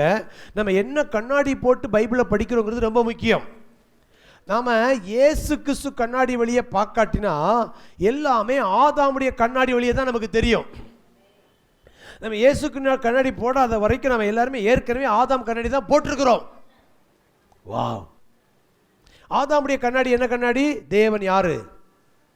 தண்டிக்கிறவர், கடுப்பா இருக்கிறாரு, நான் பாவியா இருக்கிறேன், தேவன் என் மேல கோபமா இருக்கிறாரு, என்னை நரகத்தை தான் அனுப்புவாரு. எனக்காக இயேசு என்ன செஞ்சாரு? இயேசு குறுக்க வந்து விழுந்து, அப்பா வந்து பெல்ட்டை வச்சு பிள்ளையை அடிப்பார். யார் குறுக்க வந்து விழுந்துருவா? யார் முதுகில் அடி விழுவோம்? நல்லா இருக்க அந்த காட்சி. இதே மாதிரி தான் பிதா வந்து கட்டும் கோபத்தை இருந்தார், எடுத்து கத்தியை தூக்குனார், ஓங்கி யார் குறுக்க வந்துட்டா? இயேசு வந்து எனக்காக, நான் வாங்க வேண்டிய அடியை இயேசு. ஸோ இதெல்லாம் பார்க்குறதுக்கும் பேசுறதுக்கும் சொல்கிறதுக்கும் நல்லா இருக்குது. ஆனால் இது என்ன கண்ணாடினா, இது ஆதாமுடைய கண்ணோட்டத்தை நீங்கள் பார்க்கறனால உங்களுக்கு இதுதான் ஆட்டோமேட்டிக்காக உங்கள் கான்ஷியஸுக்கு வந்து இதுதான் கரெக்டு. ஒரு ரத்த சிந்தினா தான் நம்முடைய பாவத்துக்கு நிவாரணம் கொடுக்கணும். நமக்காக ஒரு அப்பாவி ஒரு ஆடு மாடு கொலை செய்யப்பட்டிருக்குது. நல்லா கவனிங்க. 6000 வருஷமாக மனுக்குலத்தில் இருந்த ஒரு இது என்னென்னா, என் குடும்பத்தில் விவசாயம் நல்லா இருக்குன்னா, என் குடும்பத்தில் நல்லன்னா தலைப்பிள்ளைய நரபலி கொடுத்துருங்க. இது நம்ம நாட்டில் மட்டுமில்லை, எல்லா நாட்டிலும் இருக்குது. இன்றைக்கு நம்ம நாட்டில் மூத்த பிள்ளைங்களை ஜோசியக்காரன்ட்ட போய் குறிகாரன்ட்ட போய் கேட்டுக்கிட்டு நரபலி கொடுக்குற பழக்கம் இன்னமும் இருக்குது. கண்ணுக்கு தெரியாமல் நடந்துக்கிட்டே இருக்குது. இது வந்து மனிதனுடைய இந்த ஆதாமுடைய கண்ணோட்டத்தில் தன்னுடைய குடும்பத்தில் ஏதோ சாபம் இருக்குது, மழை பெய்யலை, விவசாயம் வரல, பிஸ்னஸ் வரல, குடும்பத்தில் தொடர்ந்து சாபா நடக்குது. இந்த பிள்ளைய நீங்கள் பலி கொடுத்து, அப்பா நல்லா இருக்குன்னா, அப்பா உயிரோடு இருக்குன்னா பிள்ளை என்ன செஞ்சிரு? ஒருத்தன் சொல்கிறான், இந்த பிள்ளை வந்து இருந்துன்னா அப்பாவுக்கு கண்டம், இந்த பிள்ளை என்ன செஞ்சிருங்க? இதெல்லாம் எங்கேருந்து வந்தது? இது எப்படி இதை எப்படி நம்புகிறாங்க? இது எப்படி சொந்த பிள்ளை? இது வந்து அஸ்தரோத்தினுடையது, இது மோளோக்கு தெய்வத்தினுடைய ஒரு இது. அந்த கடவுள் தான் அப்படியே நாக்கு நீட்டிக்கிட்டு நெருப்பு குண்டா இருக்கும், அதில் வந்து பிள்ளையை தூக்கி போட்டுருவாங்க, நரபலி கொடுப்பாங்க. ஆபிரகாம்கிட்ட வர்றாரு, நான் உனக்கு பிள்ளை இல்லை, உனக்கு பிள்ளையை கொடுத்து பெரிய ஜாதி ஆக்குவேன் அப்படின்னோடனே அவன் வந்து வர்றான். அவன் வந்து 25 வருஷம் பிள்ளை இல்லாமல் பிள்ளை பிறந்தவன அவனுக்கு 14 வயசு இருக்கும்போது தேவன் கேட்குறாரு, உன் பிள்ளை எனக்கு எப்படிங்க அவன் அந்த குழந்தைய தூக்கிட்டு போனான்? ஏன் தெரியுமா? அன்றைய உலகத்தில் எல்லாரும் அந்த எல்லா கடவுளும் அப்படி தான் கேட்குது. இப்போ இவன் நினைக்கிறான்னா இந்த சாமி அப்படி தான் கேட்குதா? அவனுடைய கண்ணாடியை மாற்றுறதுக்காக தான் அந்த ஒரு நாடகத்தை நடத்துகிறாரு. இவன் குழந்தைய கொண்டு வாங்குறாரு. அவன் நினச்சிட்டான் நம்ம முன்னாடி கும்பிட மோளோக்கு தெய்வம் வந்து இப்படி தான் கேட்கும், ஓ இந்த சாமி இப்படி தான் கேட்குது. அதனால தான் அவன் எந்த கேள்வி கேட்காம அதிகாலையில் எழும்பி பொண்டாடிட்டு கூட சொல்லாமல் குழந்தையை தூக்கிட்டு பலி கொடுக்க போயிட்டான். அங்கே போயிட்டு உள்ளுக்குள்ளே வேதனை தான். ஆனால் எனக்கு அடுத்த ஒரு ஆண்டவர் எனக்கு செய்வாருங்கிறனால அதை செய்ய துணிஞ்சிட்டான். ஆனால் அவன் கத்தியை எடுத்து ஓங்கும் பொழுது பைபிள்லையே ஆண்டவர் அவசரப்பட்ட இடம் இங்கே தான். ஆபிரகாமே பிள்ளையாண்டான் மேலே நான் பலி கேட்கிறவர் கிடையாதுடா, நான் பலி கொடுக்கிறவர். கையத்தட்டு. நான் உன் பிள்ளைய பலி கேட்கிறவர் அல்ல, நான் உனக்காக அப்போ அங்கே ஒரு புதரில் சிக்குண்ட ஒரு ஆடை காமிக்கிறாரு. அதை எட்டு வந்து அந்த பலியை தேவன் கொடுத்தாரு. ஆகையால் அந்த ஆதாமுடைய கண்ணோட்டத்தில் மனிதன் எல்லாமே எப்படி பார்க்குறான்னா, நம்முடைய கடவுள் வந்து பலி கேட்குறவர், நரபலி கேட்குறவர், அவருக்கு எதாவது கொடுத்து அவருடைய கோபத்தை சாந்தப்படுத்தணும், அவரை திருப்திப்படுத்துறது நம்முடைய இப்படிப்பட்ட செயல்கள் அப்படின்னு சொல்லி இது வந்து இந்த மனசாட்சி ஆக்டிவேட் ஆனனால தான். நல்ல கவனிங்க. இப்போ வந்து ஆதாம் இந்த கண்ணோட்டத்தில் தான் கடவுளை பார்க்குறான் அப்படின்னா அவர் அந்த கண்ணோட்டத்தில் தான் வந்து அவனை வந்து புரிய வைக்கிறார். ஸோ தப்பாகவே நம்ம பார்க்குறோம் அப்படின்னு எடுத்த உடனே இப்படி காமிச்சு அவங்களால ஏற்றுக்கொள்ள முடியாதனால அவங்க வழியிலே வந்து பலி கொடுக்குற முறையை ஏற்படுத்தி, நீ ஆடையாவது மாடையாவது கொடு, புறாவையாவது கொடு, எப்படியாவது நீ என்கிட்ட வா. ஆதாம் என்றைக்கு தேவ சமூகத்தை விட்டு ஓடினானோ முழு மனுக்களும் தேவ சமூகத்தை விட்டு ஓடிடுச்சு. ஆனால் இவங்க தேவனோட கனெக்ட் ஆவதற்கு வாய்ப்பே இல்லாமல் உறவு, அதுதான் துண்டிக்கப்பட்ட மரணம். இந்த உறவுக்கு வருவதற்கு தான் தேவன் அவர்களுக்கு பலி முறைகளை அவங்களுடைய லாங்குவேஜ், அவங்களுடைய ஃபர்னிச்சர் அப்படிங்கிறாங்க. பாருங்களேன், உங்கள் வீட்டில் வந்தால் இந்த இந்த இந்த இந்த ரிதம்பேட் இங்கே இருக்குது, இதுதான் இந்த ஏஜிஸ் அப்படின்ற செட்டப். இப்போ புதுசாக வந்து ஒருத்தர் வந்து டக்குன்னு இதை தூக்கி வச்சுட்டாருன்னா எனக்கு என்ன செஞ்சிடும்? எனக்கு அவ்வளோதான், ஒன்றும் ஓடாது. என்ன பண்ண அப்படின்னு ஒரு மாதிரி. அதே போல் நம்முடைய மனசில் வந்து ஒரு ஃபர்னிச்சர் அடுக்கி வச்சுக்கிறோம். அந்த ஃபர்னிச்சரை வந்து டக்குன்னு மாற்றிட்டா நமக்கு வந்து எல்லாமே மால் ஃபங்க்ஷன் ஆயிரும். அதனால தேவன் என்ன பண்ணுறாரு, உள்ளே வந்து தோளில் கை போட்டு, காட்வின் தோளில் கை போட்டு, இது நல்லா இருக்குல்ல, ஆமாம் இது பரவாயில்ல, நீ நல்லா வச்சுக்கிறேன், ஆனால் நான் நினைக்கிறேன் இது அந்த பக்கம் இருந்தால் பார்க்க ரொம்ப சூப்பராக அப்படின்னு என்னைய புரிய வச்சு என்னைய கன்வின்ஸ் பண்ணி அப்புறம் என்ன செய்கிறார், அதை எடுத்து அப்போ தேவன் நம்முடைய லாங்குவேஜில் நம்ம புரிந்து கொள்ள விதத்தில் உள்ள வந்து அவர் அங்கே காரியத்தை செய்கிறாரு. அதைத்தான் ஆதாம் முதல் இயேசு கிறிஸ்து வரைக்கும் அவங்கள கொஞ்சமாக தன்னுடைய நெருக்கமான உறவுக்கு கொண்டு வருவதற்காக பலி கொடுத்துட்டியாண்டவரையா. பலி நீங்கள் அதாவது அவனுடைய கான்சியஸாக அதை கேட்குது. அதனால தான் அவர் பலி கொடுக்குறாரு. பலி கேட்குற கடவுள் அல்ல, ரத்தம் கேட்கிறவர்கள் ரத்தம் சிந்தின கடவுள். கையை தட்டி ஆமை சொல்லுங்க. அல்லேலூயா. அப்போ சிலுவையில் கூட நம்முடைய காட்சி எப்படி ஆகிப்போச்சுன்னா, இந்த ஆதாம் கண்ணாடி வழியே பார்த்ததுனால சிலுவையில் தேவன் தன்னுடைய மகனை தண்டிக்கிறாரு அப்படின்னு நம்ம பார்த்துட்டோம். ஆனால் இந்த வசனத்தை நல்லா பாருங்கள், எல்லாம் சேர்ந்து பாருங்கள். என்ன போட்டிருக்குது? தேவன் உலகத்தருடைய பாவத்தை எண்ணாமல் கிறிஸ்துவுக்குள்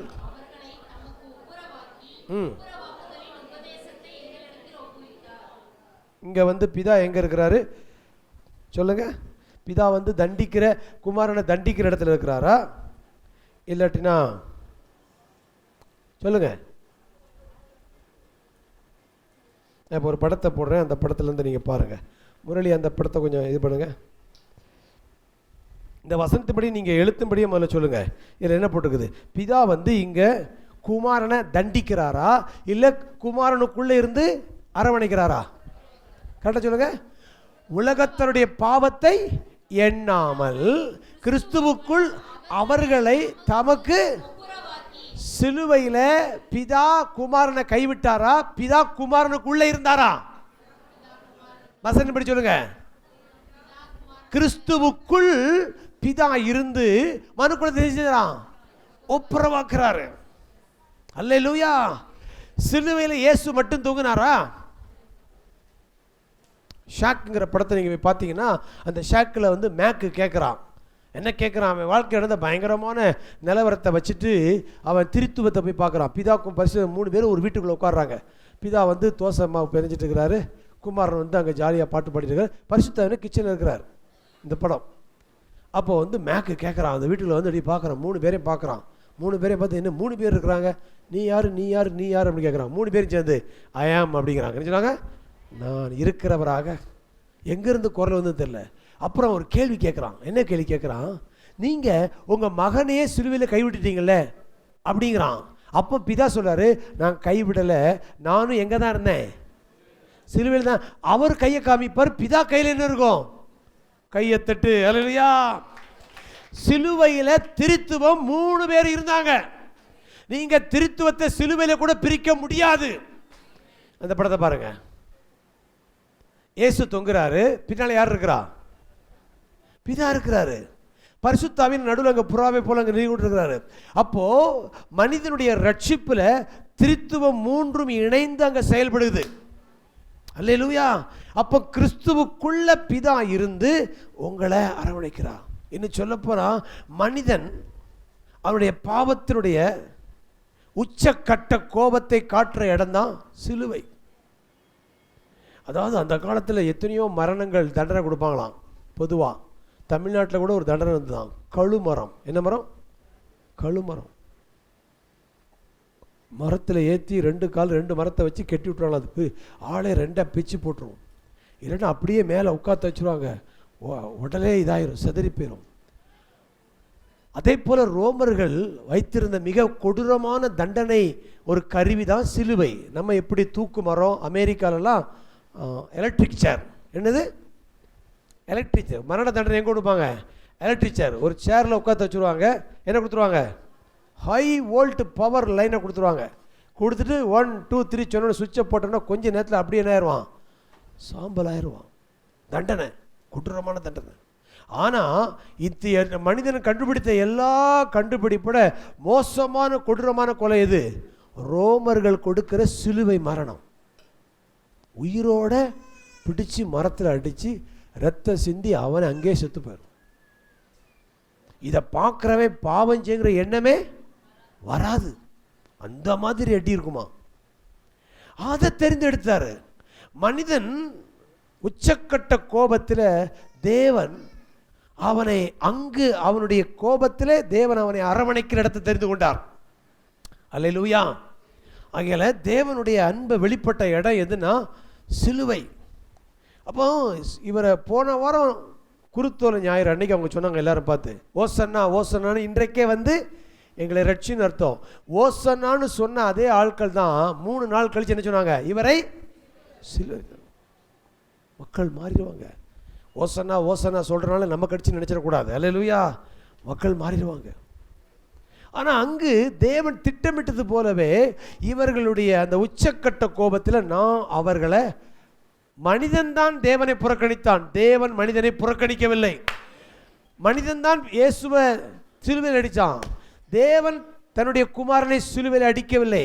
யார் கொலை செய்தார்? சிலுவையிலே இயேசுவை கொன்றது யார் அப்படின்னு நீங்கள் கேள்வி கேட்டினா பிதாவாகிய தேவனா? கிடையாது. நீங்கள் கொலை செய்தீர்கள், தேவன் அவரை உயிரோடு எழுப்பினார் பைபிள் இருக்குது. அல்லேலூயா. அப்போ இந்த ஆதாமுடைய கண்ணோட்டத்தின் வழியாக நம்ம பார்த்தோம்னா பைபிளுடைய நிறைய காரியங்கள் உங்களுக்கு தப்பாவே தெரியும். வசனங்களும் அதற்கு ஏற்ற போலதான் இருக்கும். ஆனால் முதல் 100 வருடங்கள் இருந்த ஆதி சபை எதை நம்பி இருந்தாங்க? அவங்க நம்பின காஸ்பல் என்ன? அடுத்த 1000 வருடம் சபைக்குள்ள வந்த மதத்தினுடைய காரியம் என்ன? எங்கே இப்படிப்பட்ட ஒரு புரிந்து கொள்ளுதல் வந்தது, தப்பான புரிந்து கொள்ளுதல் வந்தது அப்படின்னா, வழி நெடுக நிறைய வாக்குவாதங்கள் வந்து, விவாதங்கள் வந்து, அவங்க எழுதி டிரான்ஸ்லேஷன் பண்ணும்பொழுது நிறைய காரியங்களை திருத்தி எழுதி வச்சுக்கிறாங்க. அதில் இப்போ நம்ம எல்லாரும் ஆதாமுடைய கண்ணோட்டத்தில் பார்க்கறனால இந்த எழுதப்பட்ட பைபிள் வந்து நமக்கு சரியாக இருக்குது. ஆனால் அதற்கு பின்னால் இன்னும் ஜூம் பண்ணி போனால் ஆதி சபையில் அவங்க நம்பினது இப்படி கிடையாது. பிதா கைவிடலை, கொலை செய்யலை, வசனமே அதில் இருக்குது. ஆனால் நம்ம வசனத்தை தேவன் சொல்கிற வசனத்தை விட்டுட்டு மற்ற காரியங்கள் நமக்கு சாதகமான வார்த்தையை நம்ம எடுத்துக்கொண்டுறோம். அதில் தான் நீங்கள் பார்க்க போகிறோம். வாசிக்கலாமா? நம்ம எல்லாம் சேர்ந்து ஏசாயா 53ஆம் அதிகாரம் வந்துடலாம்.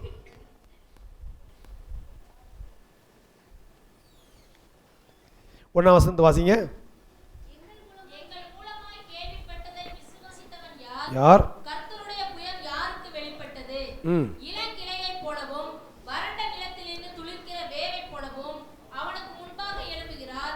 அவருக்கு அழகும் இல்லை, சௌந்தரியமும் இல்லை. அவரை பார்க்கும்போது நாம் அவரை விரும்பத்தக்க ரூபம் அவருக்கு இல்லாதிருந்தது. அவர் அசட்டை பண்ணப்பட்டவரும் மனுஷரால் புறக்கணிக்கப்பட்டவரும் துக்கம் நிறைந்தவரும் பாடு அனுபவித்தவருமாய் இருந்தார். ரைட். அவரை விட்டு நம்முடைய முகங்களை மறைத்துக் கொண்டோம். அவர் அசட்டை பண்ணப்பட்டிருந்தார். அவரை எண்ணாமல் போனோம். நல்ல கவனிங்க. இந்த வசனத்திலிருந்து புறக்கணிக்கப்பட்டவரும் துக்கம் நிறைந்தவரும் இதெல்லாம் நம்ம நினைக்கலாம். அவர் பிதா அவரை புறக்கணிச்சிட்டாரு, தேவன் அவரை புறக்கணிச்சிட்டாரு அப்படிங்கிற கண்ணாடி வழி நம்ம பார்க்குறோம். ஆனால் அசட்டை பண்ணது யாரு, புறக்கணித்தது யாருன்னு சொல்லி கொஞ்சம் இன்னும் அடுத்த வசனத்தை கொஞ்சம் ஜூம் பண்ணி பார்ப்போம். அடுத்த வசனம் பாருங்க. மெய்யாகவே அவர் நம்முடைய பாடுகளை ஏற்றுக்கொண்டு நம்முடைய துக்கங்களை சுமந்தார். நிப்பாட்டுங்க. நாமோ அவர் மெய்யாகவே நம்முடைய பாடுகளை ஏற்றுக்கொண்டு நம்முடைய துக்கங்களை சுமந்திருக்கிறாரு. நாமோ தேவனால் அடிபட்டு வாதிக்கப்பட்டு. ஆஹா, ஒரு காட்சியை படத்தை பார்க்கும் பொழுது ஒருத்தர் பார்க்குற கண்ணோட்டம் வித்தியாசமாக இருக்குது, இன்னொருத்தர் பார்க்குற கண்ணோட்டம் வித்தியாசமாக இருக்குது. ஒரு ஆக்சிடென்ட் நடக்கும் பொழுது டாக்டர் அந்த ஆக்சிடெண்ட்டை பார்க்குறாருன்னா அவங்க கண்ணோட்டம் வேறு இருக்கும். ஒரு இன்ஜினியர் பார்க்கும்பொழுது அவருடைய கண்ணோட்டம் வித்தியாசமாக இருக்கும். ஒரு லாயர் பார்க்கும் பொழுது 3 பேருடைய விவாதம் சொல்ல பாருங்க. ஒரு டாக்டர் வந்து ஒரு ஆக்சிடெண்ட்டை பார்க்கும் பொழுது கால் ஃப்ராக்சர் ஆயிடுச்சு என்ன சொல்லுவார்? கால் ஃப்ராக்சர் ஆயிடுச்சு. இன்ஜினியர் சொல்லுவார் ரைட்டில் வந்து அவன் என்ன செஞ்சான், லெஃப்டில் ஏய் கால் அடிபட்டுருக்குது, ரைட்டு லெஃப்ட்டுங்கிற. ஆமாம் சார், அவர் ரோட்டில் எங்கே வந்துட்டார், இந்த பில்டிங், அவர் பில்டிங் சொல்லுவார், அப்புறம் ரைட் சைடு சொல்லுவார், இத்தனை மீட்டர் சொல்லுவார். ஏய் உனக்கு அடிப்பட்டதெல்லாம் ஒன்று தெரியல. அது கிடையாது சார், 10 மீட்ரு பில்டிங் ரைட் சைடில் வர்றான் அவன். அடுத்தது லாயர். லாயர் என்ன சொல்லுவார், யார் அதில் குற்றவாளி, யார் அதில் பாதிக்கப்பட்டவர், யார் பாதிப்பு கொடுத்தவர் யாருன்னு லாயர் அப்படி பேசுவான்.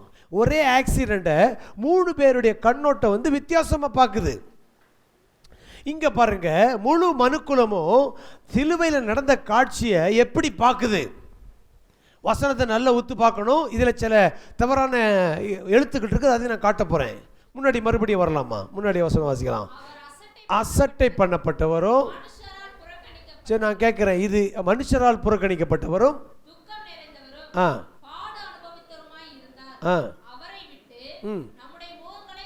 நிப்பாட்டுங்க. சிலுவையில் பிதா முகத்தை மறைச்சாரா, நம்முடைய முகத்தை? பாவம் செஞ்ச உடனே ஆதாம் பார்த்தோன்னே ஐயோ நான் உன்னை பார்க்க மாட்டேன்னு சொல்லி அவருக்கு தான் முகத்தை மறைச்சாரா? பாவம் செஞ்சவன ஆதாம் போய் ஒளிஞ்சிக்கிட்டு இலையை மூடி அவன் மறைச்சானா? சொல்லுங்க சார். ஆண்டவருக்கு அவன் பாவம் செஞ்சாலும் பாவம் செஞ்சாட்டாலும் அவனை எப்படி தான் பார்க்குறாரு? பிள்ளையாத்தான். பிள்ளைங்க இருக்குதுங்க, இந்த குழந்தை இருக்குது, நல்லா பவுட்ரு போட்டு சூப்பராக இருக்குது, கொஞ்சிட்டு இருக்கிறோம். திடீர்னு அது சுச்சு போயிடுச்சு இல்லை கக்கா போயிடுச்சு அப்படின்னா பிள்ளையை ஜன்னல் வழி தூக்கி போடுவீங்களா இல்லை இந்த பேம்பரை தூக்கி போடுவீங்களா? பேம்பரை தான் தூக்கி போடுவோம்ல, பிள்ளையை தூக்கி போட மாட்டோம். அதுக்கப்புறம் பிள்ளையை கழுவிட்டு பவுடர் போட்டு திரும்ப அங்கேயும் என்ன விடுவோம் அப்படின்றோம். ஏங்க நம்ம மனுஷனுக்கே இவ்வளவு யோசித்து புத்தியாக இருக்குன்னா கடவுள் நம்ம வாழ்க்கையில் பாவத்தை பாவம் எப்படி இப்படி புரிகிறோன்னு தெரியலையே. அப்போ இங்கே வந்து தேவன் முகத்தை மறைக்கலை, ஆதாமுகிட்டையும் மறைக்கலை, பாவம் செஞ்ச மனுக்குலத்தையும் அவர் மறைக்கலை. மறைச்சது யாரு? நாம் நம்முடைய முகங்களை மறைத்து கொண்டோம். அவர் அசட்டை பண்ணப்பட்டிருந்தார். அவரை எண்ணாமல் நம்ம தான் எண்ணாமல் போயிட்டோம். அவர் நம்மளை எப்பொழுது எண்ணிக்கொண்டே இருக்கிறார், நம்மளை பின்தொடர்ந்து கொண்டிருக்கிறார். அடுத்த வருஷம் மறுபடியும் வாசிங்க. அவரை விட்டு நம்முடைய முகங்களை மறைத்துக் கொண்டோம், அவர் அசட்டை பண்ணப்பட்டிருந்தார், அவரை எண்ணாமல் போனோம். சரி, மெய்யாகவே அவர் நம்முடைய பாடுகளை ஏற்றுக்கொண்டு துக்கங்களை சுமந்தார். சிலுவையில் அவர் நம்முடைய பாடுகளை துக்கங்களை சுமந்து கொண்டார். அல்லேலூயா. அதில் ஒரு வார்த்தை அடிச்சு மெய்யாகவே. சொல்லுங்க, என்னது? பொய்யாக கிடையாது, ஒரு கட்டாயத்துக்காக கடமைக்காக கிடையாது, மெய்யாகவே. இந்த வார்த்தையை நீங்கள் எடுங்க. மெய்யாகவே ஏன் பாடு ஏன் துக்கத்தை சுமந்துருக்கிறார், இங்கே இந்த லாங்குவேஜ் யூஸ் பண்ணிக்குது. இதே வார்த்தையை மத்தேயுல போய் பார்த்தீங்கன்னா அவர் நம்முடைய நோய்களை சுமந்தார்னு போட்டிருக்குது. இங்கே பாடுங்கிற வார்த்தை வந்து அங்கே நோயின்னு வந்திருக்குது. அப்போ எதுக்கு மேத்யூ அந்த வேர்டு யூஸ் பண்ணுறாரு, ஏசை எதுனா அது கிரேக்கு எபிரேய வார்த்தைகள், அவங்க இதெல்லாம் ஒரே லாங்குவேஜ் பயன்படுத்துகிறாங்க. அப்போ பாடுகள் துக்கங்கள் அப்படின்னு இதில் நோய் இல்லைன்னு நினைக்காதீங்க. நம்முடைய பாடுகளை நம்முடைய நோய்களை எல்லாவற்றையும் சுமந்தார். நாமோ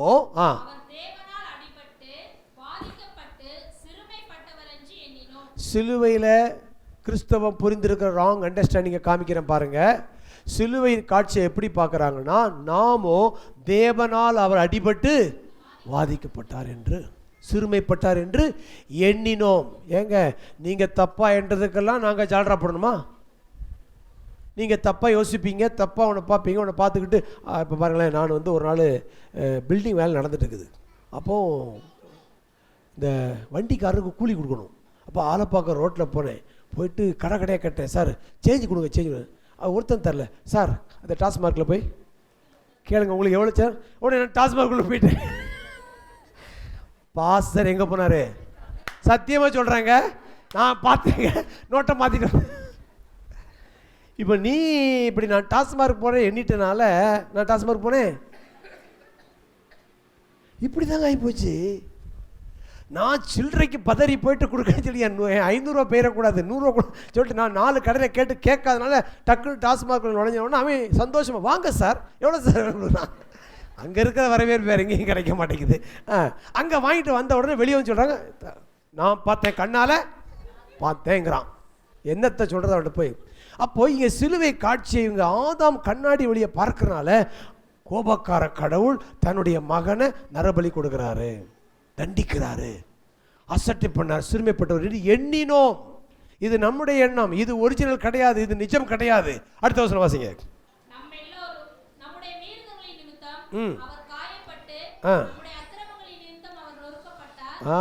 தேவனால் தண்டிக்கப்படலைங்க, அவர் நம்முடைய மீறுதல் நிமித்தம் நொறுக்கப்பட்டார். சரி, உண்மையிலே சிலுவையில் அவர் நொறுக்குனது யாரு அப்படின்னா பைபிள் போட்டிருக்குது, நீங்கள் அவரை கொலை செய்தீர்கள்.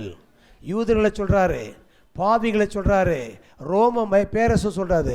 மனுக்குலம்தான் இயேசுவை சிலுவையில் கொலை செய்தது. அல்லேலூயா.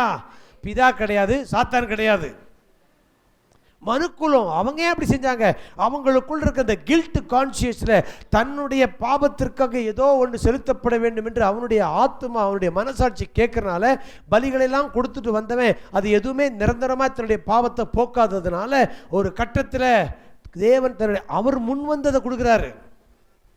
ஸோ அதை செய்தது வந்து தேவன் கிடையாது, மனிதனுடைய கோபத்துக்கு தன்னை அவர் அர்ப்பணித்தார். ஆனால் கொலை செய்தது மனுக்குலம். ஃபுல்லாக வாசிக்கலாம். காயப்பட்டு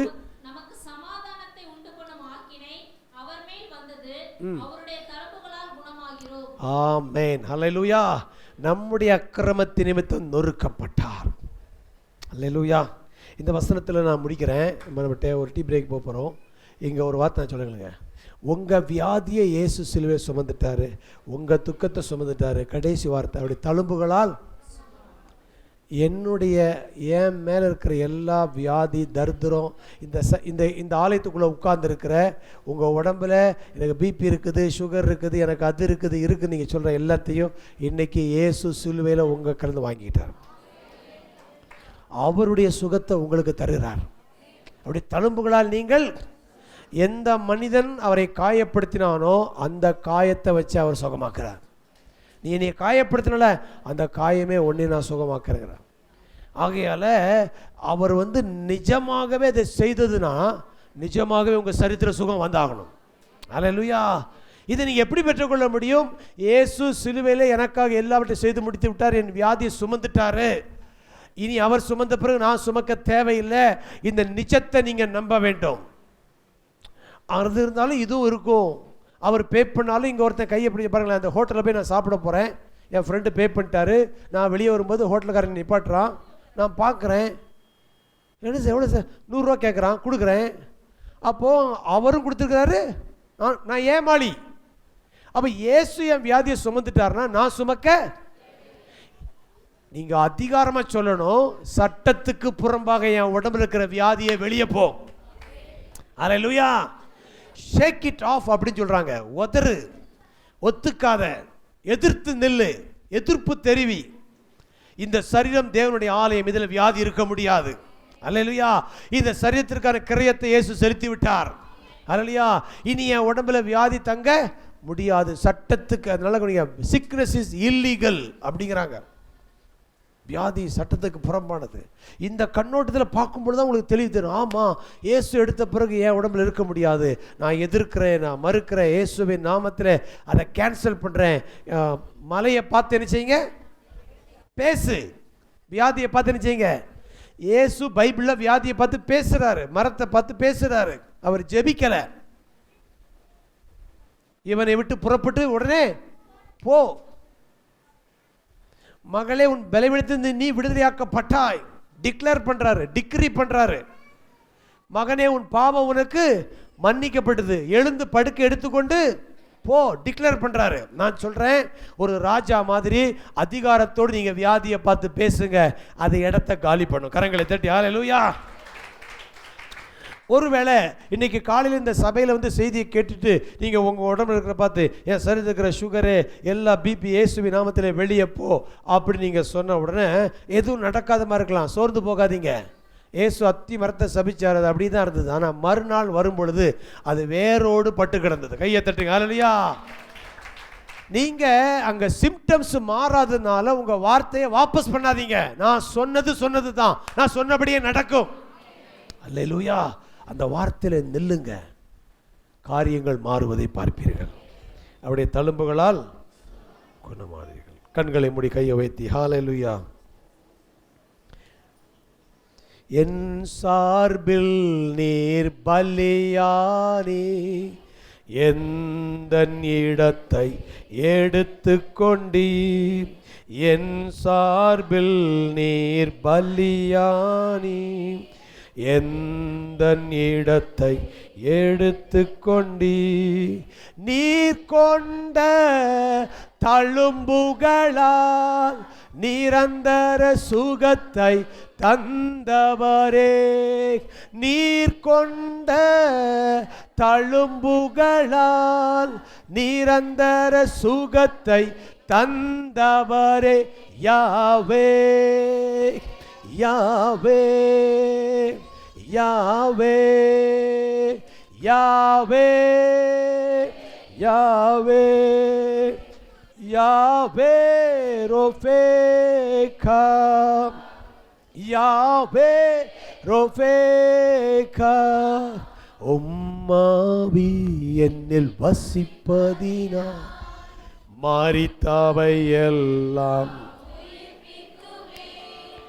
உம்மாவி என்னில் மரித்தவையெல்லாம் உயிர்ப்பிக்குமே. உயிர்த்தெழுந்த உம் வல்லமையால் என்னையும் உயிர்ப்பிக்கும் ஆவியே. உயிர்த்தெழுந்த உம் வல்லமையால் என்னையும் உயிர்ப்பிக்கும் ஆவியே.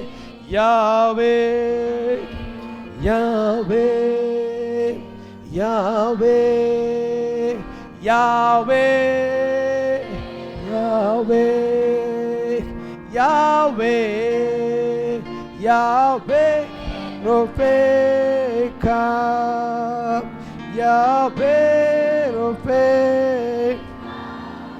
சொல்லுங்க, இயேசுவின் தழும்புகளால் நான் சுகமானேன். இயேசுவின் தழும்புகளால் நான் சுகமானேன். என் சரீரத்தில் வியாதி இருக்க முடியாது. நான் வியாதியை எதிர்க்கிறேன், வியாதியை மறுக்கிறேன். ஹல்லேலூயா. நான் சுகமானேன், நான் ஆரோக்கியமாக இருக்கிறேன். எனக்காக இயேசு எல்லாவற்றையும் சிலுவையிலே செய்து முடித்து விட்டார். ஆமென். கரங்களை தட்டி கதை மகிமைப்படுத்துவோமே. மோர் ரெடியாச்சா பாருங்க வெளியே.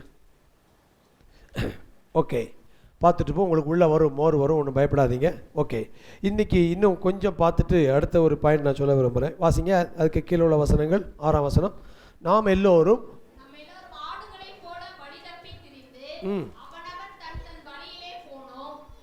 வெளியே போய் பாருங்க. இந்த இடத்துல என்ன சொல்றாங்கன்னா, கர்த்தரோ நம்ம எல்லோருடைய அக்கிரமத்தையும் அவர் மேல் விழப்படினார். பார்த்தீங்களா, இங்கே தேவன் அவர் மேலே போட்டிருக்கிறார்ல. இங்கே திருத்துவம் 3 பேரும் இணைஞ்சு மனிதனுடைய பாவத்தை தங்கள் மேலே அவங்க ஏற்றுக்கொண்டிருக்கிறாங்க. இதில் நம்ம இந்த ஆதாம் கண்ணாடி வழியை பார்க்கறனால தேவன் தான் செய்தார், தேவன் தான் செய்தார். இன்னொரு வசனத்தை அவங்க ரொம்ப முக்கியமாக சொல்லுவாங்க. அந்த வசனத்தை நான் வாசிக்கிறேன். 10ஆம் வசனம் வாசிங்க.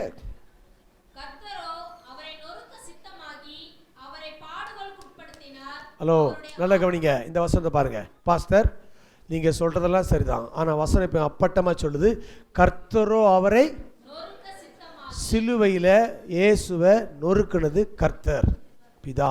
இந்த வசனம் சொல்லுது அப்படி சொல்கிறோம். ஆனால் நல்லா கவனிங்க, வேதத்தை மொழிபெயர்த்தவர்கள் இந்த கண்ணாடி வழியை பார்த்ததுனால இப்படி எழுதுகிறாங்க. ஆனால் இயேசு வாழ்ந்த காலத்தில் அவர் வாசித்த பைபிளுக்கு பெயர் செப்துவஜிந்து. அது கிரேக்க எபிரேய எழுத்துக்கள் மொழிபெயர்க்கப்பட்டது.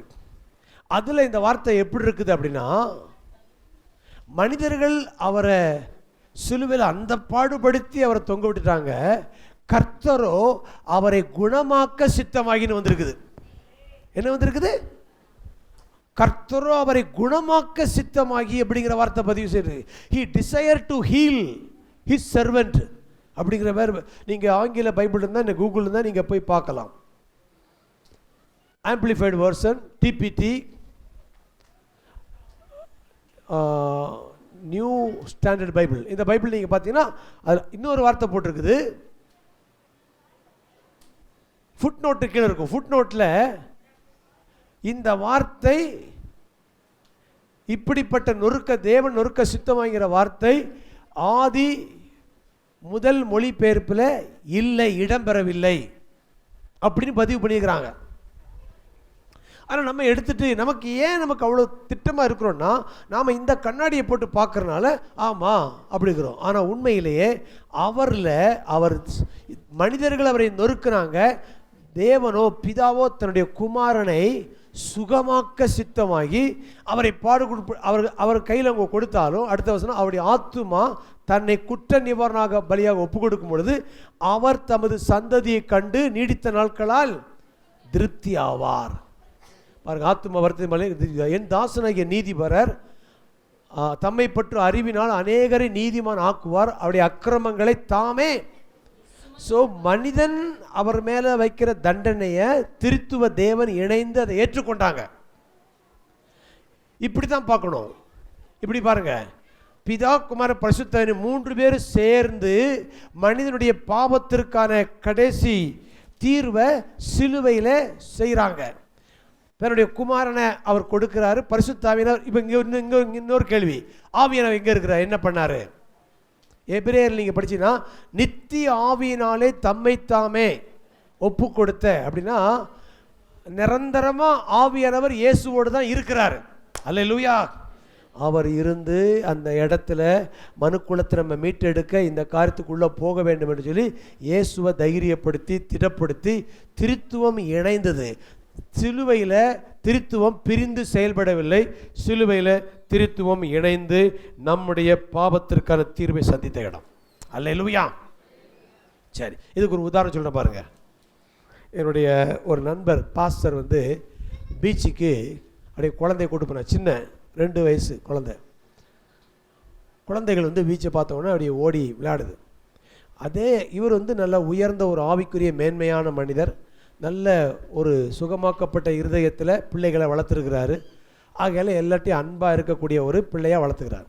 இப்போ அதே பீச்சுக்கு ஒரு நீக்ரோ ஃபேமிலி, ரொம்ப அப்யூஸ், பயங்கரமான சண்டை போராட்டமுள்ள குடும்பத்தில், அந்த குடும்பத்தில் அவங்க ஒரு குழந்தைய கொண்டு வந்துக்கிறாங்க. இந்த பெற்றோர்கள் 2 பேரும் கொஞ்சம் தூரமாக இருக்கும் பொழுது இந்த பிள்ளைங்க போய் ஒருத்தர் சந்திக்கிறாங்க. இந்த சந்திக்கும் பொழுது இந்த நீக்ரோ குழந்தை என்ன பண்ணுது, இந்த அமெரிக்கன் குழந்தைய பார்த்த உடனே நேராக அடிக்குது. இந்த குழந்தை அடிக்கிறதுலாம் இதுக்கு தெரியவே தெரியாது. இது எப்பவும் நேராக கட்டி பிடிச்சி முத்தம் கொடுக்கும். அதனால் அடிச்சிட்டு இருக்கும்போது எதை பண்ணுது, அந்த குழந்தை இது முத்தம் கொடுக்குது. அந்த குழந்தை இன்னும் அடிக்குது. திரும்ப இந்த குழந்தைக்கு அடிக்க தெரியாது. அகல தெரிஞ்சு இது மறுபடியும் போய் கட்டிப்பிடிச்சு முத்தம் கொடுக்குது. ஒரு கட்டத்தில் அடிச்சிட்டு இருக்கிற குழந்தை கையை விட்டுட்டு அதுவும் கட்டிப்பிடிச்சு முத்தம் கொடுத்துரும். ஹல்லேலூயா, கையை தட்டுங்க. ஹல்லேலூயா. மனிதன் தன்னுடைய குற்ற உணர்வுனால தேவனையும் அவருடைய குமாரனையும் குத்தி குத்தி குத்தி அவர் நொறுக்கும் பொழுது பிதா குமாரன் பரிசுத்தர் 3 பேர் சேர்ந்து மனுக்குலத்தில் ஒப்புரவாக்கிட்டு இருந்தாங்க. கரங்களை தட்டி ஹல்லேலூயா. அவர்கள் முத்தமிட்டு அவர்கள் அரவணைத்து கொண்டே இருந்தார்கள். ஒரு கட்டம் வரும் பொழுது மனுக்குலம் புரியுது, இல்லை இது இல்லை, இந்த கண்ணோட்டத்தில் இல்லை, அந்த அன்பை நம்ம பெற்றுக்கொள்வோம், நம்ம அடிக்கிறத நிறுத்துவோம், அன்பை பெற்றுக்கொள்வோம்னு சொல்லி மனுக்குலம் தேவனுடைய அன்பை பெற்றுக்கொண்ட இடம்தான் சிலுவை. கையை தட்டி ஹல்லேலூயா.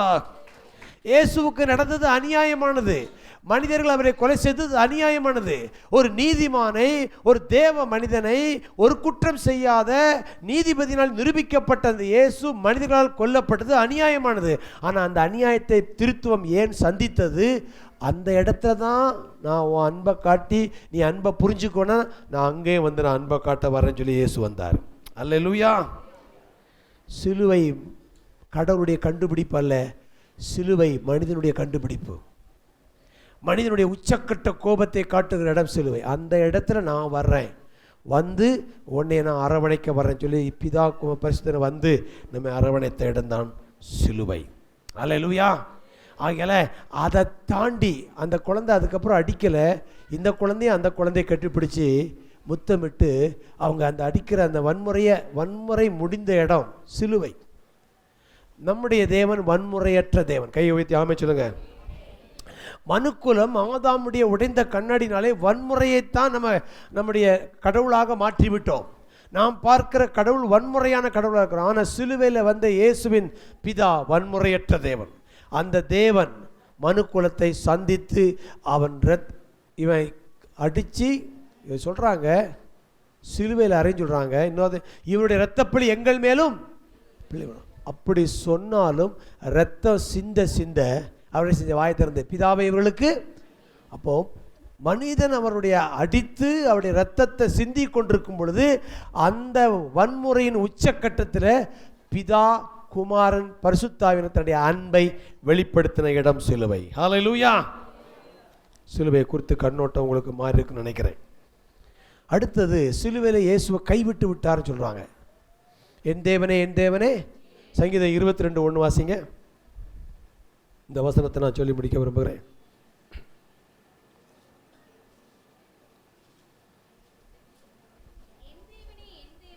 என் தேவனே என் தேவனே ஏன் என்னை கைவிட்டீர்?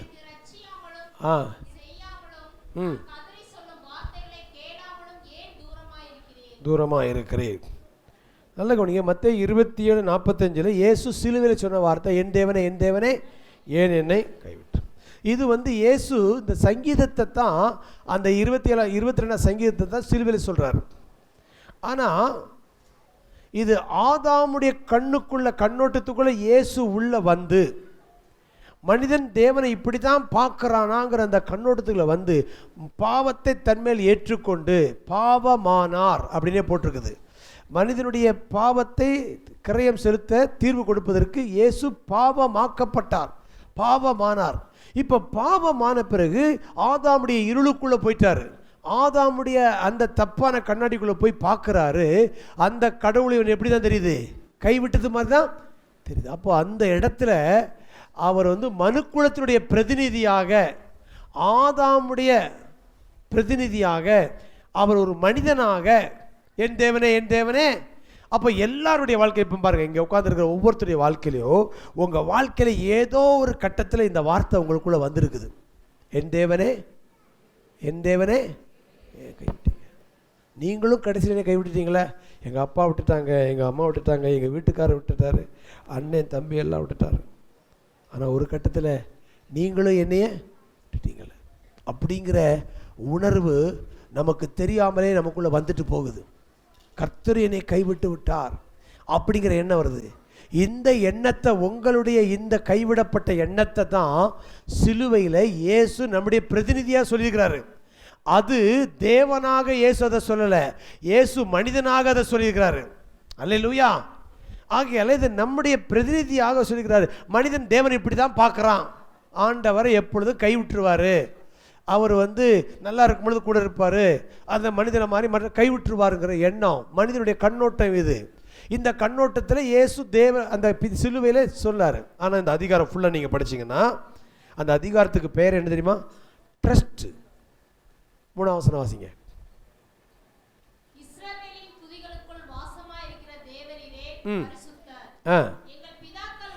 எங்கள் பிதாக்கள் உம்மிடத்தில் நம்பிக்கை வைத்தார்கள்.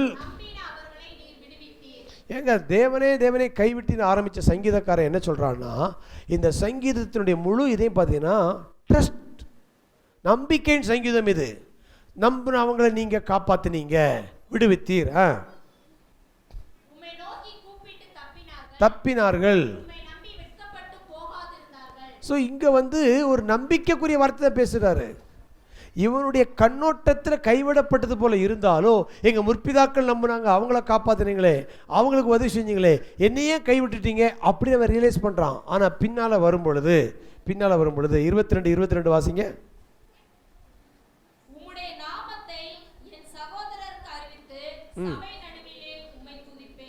ஸோ இந்த சங்கீதமே ஒரு ஸ்தோத்திர பாடல் மாதிரி. நான் துதிப்பேன் சகோதர நடுவில். சிலுவையில் இயேசு இந்த சங்கீதத்தை தான் நிறைவேற்றினார். அடுத்த வசனம் வாசிங்க.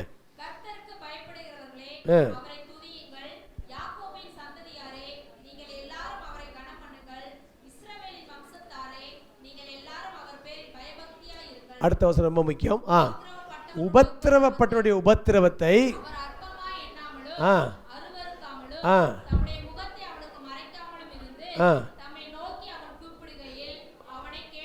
முதல் வசனம் என் தேவனே என் தேவனே. ஆனால் அதே அதிகாரத்தில் உள்ள இந்த வசனம் வருது, உபத்திரவப்பட்ட உபத்திரவத்தை அவர் அற்பமாய். அப்போ வார்த்தை பாடல் அப்படி ஆரம்பித்தாலும் உள்ள முடிவு கைவிடப்பட்ட முடிவாக பாடலாக இது இல்லை. நீர் முகத்தை மறைக்கலை, அவன் நோக்கி கூப்பிட அவனை கேட்டருள் நீர். அப்போ பிதா சிலுவையில் இயேசுவின் ஜபத்தை குரலை அவர் கேட்டார், அவர் கூட தான் இருந்தார். வாசிங்க.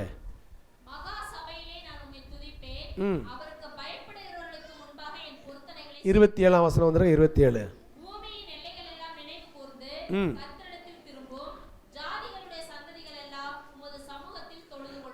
மனிதர்களால் சிலுவையில் இயேசு உபத்திரவப்படும் பொழுது பிதா அவருடைய உபத்திரவத்தை அற்பமாக எண்ணாமலும் முகத்தை மறைக்காமலும் அவர் கூப்பிடும் பொழுது அவர் செவி கொடுத்து கேட்டருளி அவருடைய அந்த சிலுவையின் ஜெபத்துக்கு பதிலாக பூமியின் எல்லைகள் எல்லாம் நினைவு கூர்ந்து இதை பார்க்குற இந்த சிலுவை காட்சியை பார்க்குற அன்றைக்கு நிற்கிற மக்களும் அதை தொடர்ந்து வரக்கூடிய சந்ததி தலைமுறை மக்களும் நினைவு கூர்ந்து உணர்ந்து மனம் திரும்பி எங்கே வருவாங்க? உம்மிடத்திலே தொழுது கொள்வார்கள்.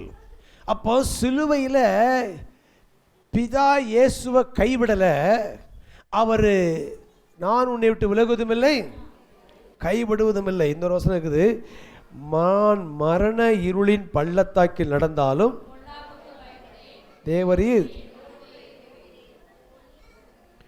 ஸோ அந்த இடத்துலையும் உங்கள் வாழ்க்கையில் இப்போ வரேன், உங்கள் வாழ்க்கையில் நீங்கள் இதேமாதிரி சபையில் ஆராதிக்கும் பொழுது மட்டும் கர்த்தர் உங்களோடு இருப்பதாக உணர்வது நீங்கள் சரியான கண்ணோட்டம் அல்ல. நீங்கள் சில தனிமையான பாதையில் கடந்து போகும் பொழுது அங்கேயும் ஆண்டவர் உங்கள் கூட தான் இருக்கிறார். அல்லேலூயா. அங்கே உங்கள் கூட தேவன் இல்லை நீங்கள் சொன்னீங்கன்னா அது ஆதாமுடைய கண்ணோட்டத்தின் பார்வை. ஆனால் இயேசு கிறிஸ்துவுடைய கண்ணோட்டம் என்னன்னா, நீங்கள் எல்லாரும் என்னை விட்டு போனாலும், வாசிங்க அந்த வசனத்தை, யோவான் 17ஆம் அதிகாரம் 16:32 வாசிங்க. யோவான் 16:32.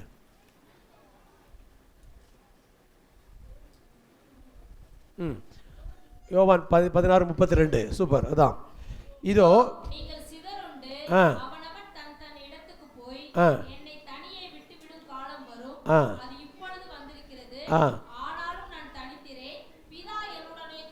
கையை தட்டி கர்த்தரை மகிமைப்படுத்துங்க. இது உங்களுக்கான தீர்க்கதரிசனம் எடுத்துக்கொள்ளுங்க. நீங்கள் உங்கள் கூட இருக்கிற எல்லாரும் சில காலகட்டத்தில் போகக்கூடிய சூழ்நிலை வரலாம். நான் எப்படி சொல்கிறேன் பாருங்களேன். பிள்ளைங்க படிக்கும் பொழுது அம்மா இருக்கிறாங்க, ஸ்கூலில் டீச்சர் இருக்கிறாங்க. ஆனால் எக்ஸாம் ஹாலுக்கு போகும்போது அவங்க எப்படி தான் போகணும்? பெண்கள் குழந்தை பாக்கியம் வச்சுக்கிறாங்க, எல்லோரும் கூட இருப்பாங்க, வளகாப்பெல்லாம் போடுவாங்க, எல்லாம் தடவியோட விடுவாங்க, சந்தமெல்லாம் தடவிடுவாங்க. ஆனால் இந்த லேபர் ரூமுக்கு யார் தான் போகணும்? நான் சொல்கிறேன், அங்கே உங்கள் அம்மா உங்கள் அப்பா கணவன் யாரும் வர முடியாது. ஆனால் நான் சொல்கிறேன், நான் தனித்திறேன், பிதா என்னோடு கூட கையத்தட்டு. அல்லேலூயா. நீங்கள் தனியாக இருக்கவே முடியாது. இந்த செப்பரேஷன் தியாலஜி கிறிஸ்தவத்தில் இருக்கிற பயங்கரமான பொய். தேவனை பிரித்து பார்ப்பது. தேவன் உங்களுடைய எலும்பில் இருக்கிறாரு. உங்களுடைய நீங்கள் விடுற மூச்சு இருக்கு பாருங்க, அது யாவேயுடைய மூச்சு தான் நீங்கள் விடுறீங்க. அவன் ஜீவ ஆத்மாவனா நாசியில் ஊதினார், இன்னைக்கு வரைக்கும் ஊதிட்டு நீங்கள் அவருடைய சுவாசத்தை தான் சுவாசித்துட்டு இருக்கிறீங்க. உங்களையும் தேவனையும் பிரிக்கவே முடியாது. கையை தட்டி அல்லேலூயா. நீங்களே உங்களை ஒரு வீட்டுக்குள்ளே ரூமுக்குள்ளே போய் பெட்ரூமில் அடைச்சிக்கிட்டு போர்வையை மூடிக்கிட்டு நான் ஒரு அநாதை நீங்கள் சொல்கிறீங்க. நான் சொல்கிறேன், அந்த அநாதன் சொல்கிற அந்த இருட்டுக்குள்ளேயும் நீங்கள் அந்த போர்வையை மூடுறதுக்கு முன்னாடியே அங்கே அவர் இருக்கிறார். அல்லேலூயா. தாவீது சொல்கிறான், நான் பாதாளத்தில் போய் படுக்க போட போகிறேன். அங்கே படுக்கையை போட்டு எல்லாத்தையும் பெட்ஷீட்டை போட்டு இப்படி படுக்க போனால் அங்கே யார் இருக்கிறா? கையை தட்டுங்க. அல்லேலூயா. அங்கே இருக்கிறது. அவருக்கு இருளும் அந்தகாரமும் எதுவும் அவரை தடுக்கவே முடியாது. ஆகையால் இப்போ நான் சொல்கிறேங்களுங்க, உங்கள் வாழ்க்கையில் நீங்கள் உங்களுடைய உள்ளத்தின் அடியாழத்தில் இருக்கிற அந்த டார்க்னஸ், அந்த தனிமை, வெறுமை, அந்த உணர்வின் அடியாழத்தில் அதை தாங்கி பிடிச்சிட்டு இருக்கிறவரே தேவன் தான். அல்லேலூயா. சிலுவையில் என் தேவனே என் தேவனே ஏனெனே கைவிட்டேன்னு சொல்லி அந்த அந்தகாரத்துக்குள்ளே இயேசு ஆதாமுடைய கடவுளை பார்த்து அந்த இருட்டுக்குள்ளே கடவுள் இல்லைங்கிற மாதிரி புலம்புனாலும் அந்த இடத்துல கொஞ்ச நேரத்தில் பிதாவை பார்க்குறாரு. பார்த்துட்டு சொல்றாரு, பிதாவை உம்முடைய கைகளில். அப்போ இயேசு இறங்கின மனிதனுடைய அந்தகார அந்த இருளுக்குள்ளே யார் இருக்கிறா? ஏற்கனவே பிதா இருக்கிறாரு. இப்போ நான் சொல்கிறேன், உங்கள் வாழ்க்கை நீங்கள் போகிற எல்லா அடி ஆழத்திலும் ஏற்கனவே பிதா அங்கே இருக்கிறார். கையை தட்டி ஆமை சொல்லுங்க. இப்படி சொல்லணுமா ஒரு வார்த்தை? நான் உனக்கு முன்னே போய். ஏய், நீங்கள் என்ன பாதையில் போனாலும் அதுக்கு முன்னாடி அவர் போயிருக்கிறாரு. அவர் முன்னால் போய் இருக்கிறாரு. நீங்கள் அவர் போகாத ஒரு இடத்துக்கு நீங்கள் போகவே முடியாது. நான் உனக்கு முன்னால் போயிட்டேங்கிறாரு. நீங்கள் எந்த இடத்துக்கு போனாலும் அங்கே ஏற்கனவே அவர் அங்கே போயிருக்கிறார். அவரை விட்டு உங்களை பிரிக்கவே முடியாது. அல்லேலூயா. பிதா குமாரன் பரிசுத்த ஆவியானவர் எப்படி பிரிக்க முடியாதோ அதே போல உங்களை விட்டும் தேவனை பிரிக்கவே முடியாது. அவர் என்னை தனியே விட்டு விட மாட்டார். அல்லேலூயா.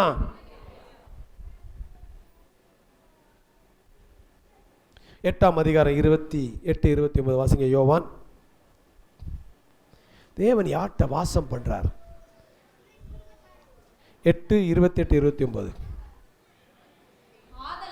அவர்களை நோக்கி, நீங்கள் மனுஷகுமாரனை உயர்த்தின பின்பு நானே அவர் என்றும் நான் என் சுயமாய் ஒன்றும் செய்யாமல் என் பிதா எனக்கு போதித்தபடியே இவைகளை சொன்னேன் என்றும் அறிவீர்கள். அடுத்த வசனம். என்னை அனுப்பினவர் என்னுடனே கூட இருக்கிறார். பிதாவுக்கு பிரியமானவர்களே நான் எப்பொழுதும் செய்கிறபடியால் அவர் என்னை தனியே இருக்க விடவில்லை என்றார். கடைசி வார்த்தை எல்லாம் சொல்லுங்க. அவர் என்னை தனியே இருக்க விடவில்லை. அல்லேலூயா. உங்கள் கணவன் உங்கள் அம்மா அப்பா சில நேரத்தில் கோவிச்சுக்கிட்டு தனியாக விட்டுருவாங்க. சின்ன பிள்ளைகள் வளர்ந்து வரும் பொழுது பிள்ளைங்க ரொம்ப சேட்டை பண்ணால் அம்மா பிள்ளையை வெளியே தள்ளி கதை உடைச்சிருவாங்க. அந்த பிள்ளைங்களுக்கு அந்த அந்த அந்த அந்த ஒரு அந்த ஒரு நிமிட செகண்ட் பக்குன்னு ஆயிரும். இல்லைன்னா ஒரு ரூமுக்குள்ளே போட்டு அடைச்சி விட்ருவாங்க. நீ எதாவது சேட்டை பண்ணால் திரும்ப மிரட்டுறது. நீ எதாவது சேட்டை பண்ணால் உன்னை ஹோமில் கொண்டு ஹாஸ்டலில் கொண்டு எல்லாம் உட்காந்துக்கிட்டு தான் இருக்கிறீங்க, பேசிக்கிட்டு தான், எதுவுமே பேச மாதிரி உட்காந்துக்கிறீங்க. அப்படி பண்ணுறது இது எல்லாமே அந்த பிள்ளைகளுக்குள்ள ஒரு ஆர்ஃபன் மைண்டை, ஒரு கைவிடப்பட்ட உணர்வை நீங்கள் விதைக்கிறீங்க. ஆனால் உண்மையில் நீங்கள் அப்படி செஞ்சு அந்த பிள்ளைங்க அப்படி உணர்ந்திருந்தாலும் நிஜம் அது கிடையாது. நிஜம் இது, அவர் என்னை தனியே இருக்க விடவில்லை. கையை தட்டுங்க.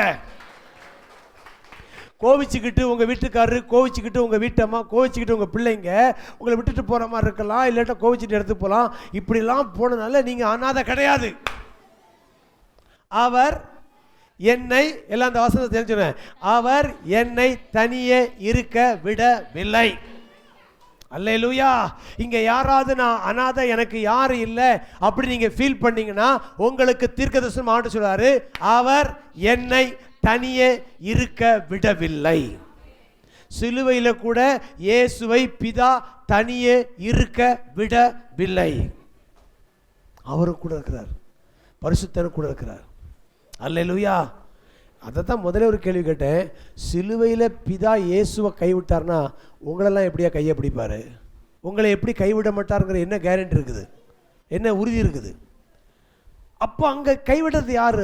ஆதாமுடைய கடவுள் கண்ணோட்டத்தில் கைவிடப்பட்டது போல உணர்ந்தான். நிஜம் அது கிடையாது. அவர் என்னை தனியே, எல்லாம் சேர்ந்து சொல்லுங்களேன் இந்த வார்த்தையை. உங்கள் சைக்காலஜியில் டெபாசிட்டை மறுபடியும் சொல்லுங்க. அவர் என்னை தனியே இருக்க. மினிமம் உங்கள் கூட 3 பேர் இருக்கிறாங்க. பிதா, குமாரன், நீங்கள் தனியா? எதுக்கு அந்த மாதிரி சொல்லிட்டு அழிகிற? பக்கத்தை பார்த்து கேளு, எதுக்கு நீ இந்த மாதிரி ஓயாமல் சொல்லிட்டு அழிகிற? நிறைய பேருக்கு இது ஒரு செல்ஃப் டாக்கு. நான் ஒரு அனாதை, எனக்கு யாரும் இல்லை.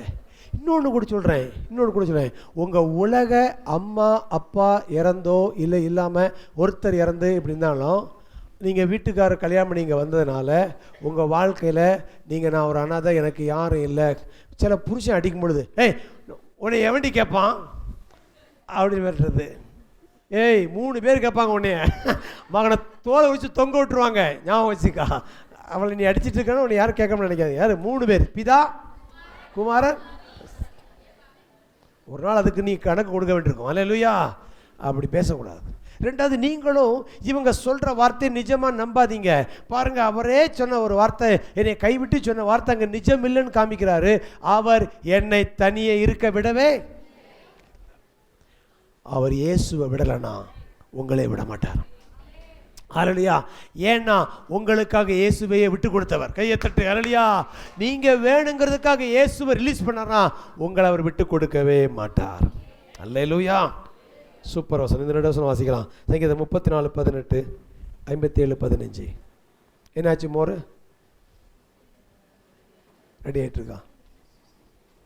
ஓகே, வாசிங்க. ஜெபம் பண்ணி முடிச்சு வெளியே போகும்போது குடிச்சு போகலான்னு நினைக்கிறேன். சரி, வாசிங்க.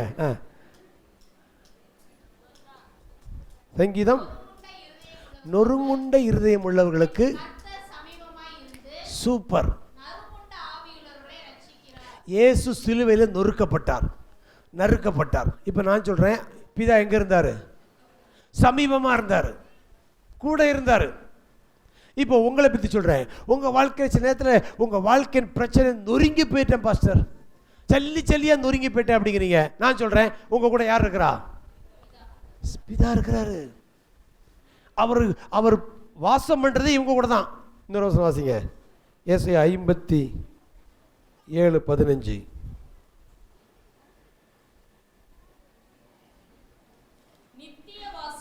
அந்த வசனம் தான்.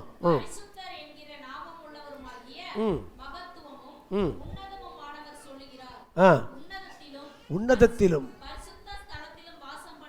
நான்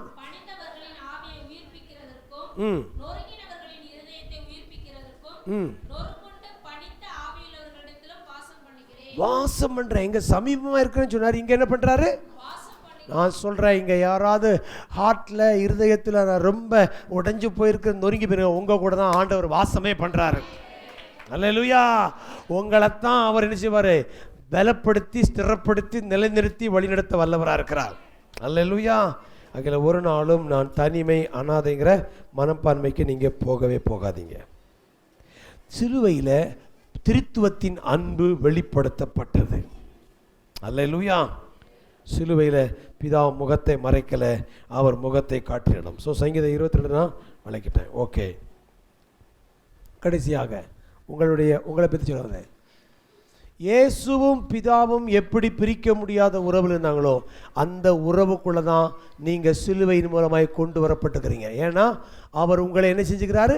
ஒப்புரவாக்கியிருக்கிறார். என்ன ஆக்கியிருக்கிறாரு? ஒப்புரவாக்கிறார். இன்றைக்கு உங்களை ஆண்டவர் அவர் தன்னோடு இணைத்து கொண்டார். இந்த இணைக்கப்பட்ட உங்களை யாராலும் பிரிக்கவே முடியாது. ஹல்லேலூயா. ஆகையால் இன்னையிலேருந்து ஒரு நாளும் நான் தனியாக இருக்கிறேங்க அந்த உணர்வுக்கு, அந்த பொய்க்கு இடம் கொடுக்காதீங்க. அது ஆதாமுடைய பொய், ஆதாமுடைய கண்ணோட்டம். அதில் இன்னிலேருந்து அந்த கண்ணாடியை கழட்டி போட்டுட்டு இயேசுவின் கண்ணாடி வழியை பாருங்கள். நான் உன்னை விட்டு விலகுவதுமில்லை, கைவிடுவதும் இல்லை. ஹல்லேலூயா. அதில் சிலுவையை சரியாக புரிந்து கொள்ள வேண்டும். அது பிதா, குமார், பரிசுத்தாவினர் 3 பேரும் சேர்ந்து மனுக்குலத்தை அரவணைத்த இடம், இணைத்த இடம். அது ஒரு நாளும் பிரிவினைக்கு ஒரு நாளும் வழி நடத்தாது. அல்லேலூயா. உங்களை இணைச்சிருக்கிறாரு. உங்கள் மூலமாக அநேகரை கொண்டு வருவார், புறஜாதிகளை கொண்டு வருவார், தேசங்களை கொண்டு வருவார். முழு உலகத்தையும் தேவன் ரட்சிப்பது தேவனுடைய திட்டம். அல்லேலூயா. எல்லாருடைய தண்டனையும் அவர் தன்மையில் ஏற்றுக்கொண்டார். ஆகையால் நீங்கள் தண்டிக்கப்பட வேண்டிய அவசியம் கிடையாது. கண்களை மூடி ஹல்லேலூயா. கீபோர்டு இதை பாடலை பாட போகிறோம். அதுக்கப்புறம் திருவிருந்து நம்ம எடுக்க போகிறோம். ரொம்ப முக்கியமான ஒரு நேரத்துக்குள்ளே வந்திருக்கிறோம். ஹல்லேலூயா. இவ்வளோ நேரம் கேட்ட செய்தியில் உங்களுக்குள்ள எந்த ஒரு புரிந்து கொள்வதற்குள்ளே வந்துடுங்க. சிலுவை பிதா குமாரனை தண்டித்த இடம் அல்ல. மனுக்குலத்தினுடைய உச்சக்கட்ட கோபத்தில் பிதா அன்பை வெளிப்படுத்தின இடம்தான் சிலுவை. கரங்களை உயர்த்தி ஹல்லேலூயா. ஆமே. நன்றி நன்றி நன்றி நன்றி ஆண்டவரே. இந்த பாடலை பாட போகிறோம். நான் உம்மிலும் நீர் என்னிலே ஒன்றாக இருக்கின்றோமே. இந்த பாடலை பாடும் பொழுது நான் உம்மிலே நீர் என்னிலே ஒன்றாயிருக்கின்றோமே. உண்மையா பாடுங்களேன். நான் உம்மிலே நீர் என்னிலே ஒன்றாயிருக்கின்றோமே. மறுபடியும் நான் உம்மிலே நீர் என்னிலே ஒன்றாயிருக்கின்றோமே. நான் உம்மிலே நீர் என்னிலே ஒன்றாயிருக்கின்றோமே. பிரிக்க முடியா உறவு நீரே, இணைக்கப்பட்டோ என்றென்றுமே. பிரிக்க முடியா உறவு நீரே, இணைக்கப்பட்டோ என்றென்றுமே. என் பிரியம் நீரே, அன்புறவு நீரே, உம்மில் நான் மகிழ்கிறேனே. என் பெரியாம் நீரே, நல்வுறவு நீரே, உம்மில் நான் மகிழ்கிறேனே. நான் உம்மிலே நீ என்னிலே ஒன்றாயிருக்கின்றோமே. நான் உம்மிலே நீ என்னிலே ஒன்றாயிருக்கின்றோமே. திருத்துவ மையத்தில் நான் எதை குறித்தும் கவலை எனக்கு. திருத்துவ மையத்தில் நான் குறித்தும் கவலை எனக்கு. வாயை திறந்து என் அப்பா என் அம்மா உம்மைதான் மகிழ்கிறேனே. என் அப்பா நீரே, என் அம்மா நீரே, உம்மையில் நான் மகிழ்கிறேனே. நான் உம்மிலே நீ என்னிலே ஒன்றாயிருக்கின்றோமே. நானும் சபை பாடட்டும். என்றோமே நீங்க பாடுங்க. நான் உம்மிலே நீ என்னிலே ஒன்றாயிருக்கின்றோமே. உம்மிலே நீ என்னிலே ஒன்றாயிருக்கின்றோமே.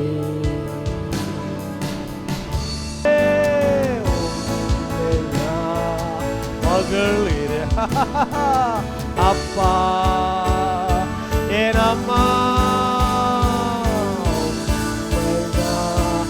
மகளே நானும் மிலே நீ என்னிலே ஒன்றாயிருக்கின்றோமே. நானும் மிலே நீர் என்னிலே ஒன்றாயிருக்கின்றோமே.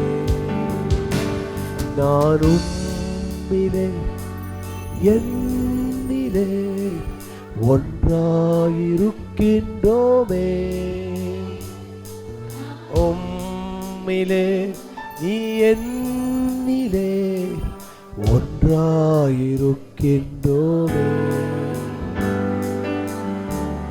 இன்னையிலிருந்து ஆண்டவர் உங்களோடு இருக்கிறதை ஒரு நிஜமாக உணரப் போகிறீர்கள். நீங்கள் தனிமையாக உணரவே மாட்டீர்கள். மனித வார்த்தைகள் உங்களை ஒரு நாளும் சங்கடப்படுத்தாது. இயேசு சொன்னார், நான் உங்களை தனியாக இருக்க விடவே இல்லை என்ற வார்த்தை நீங்கள் அனுபவமாக மாறுவீர்கள். சிலுவையிலே கைவிடாதவர் உங்களை கைவிடவே மாட்டார். ஓ ரமயா தரரியா தரரியோ. நல்ல கரங்களை தட்டி ஒரு அபிஷேகத்தை என்றென்றைக்கு நம்மோடு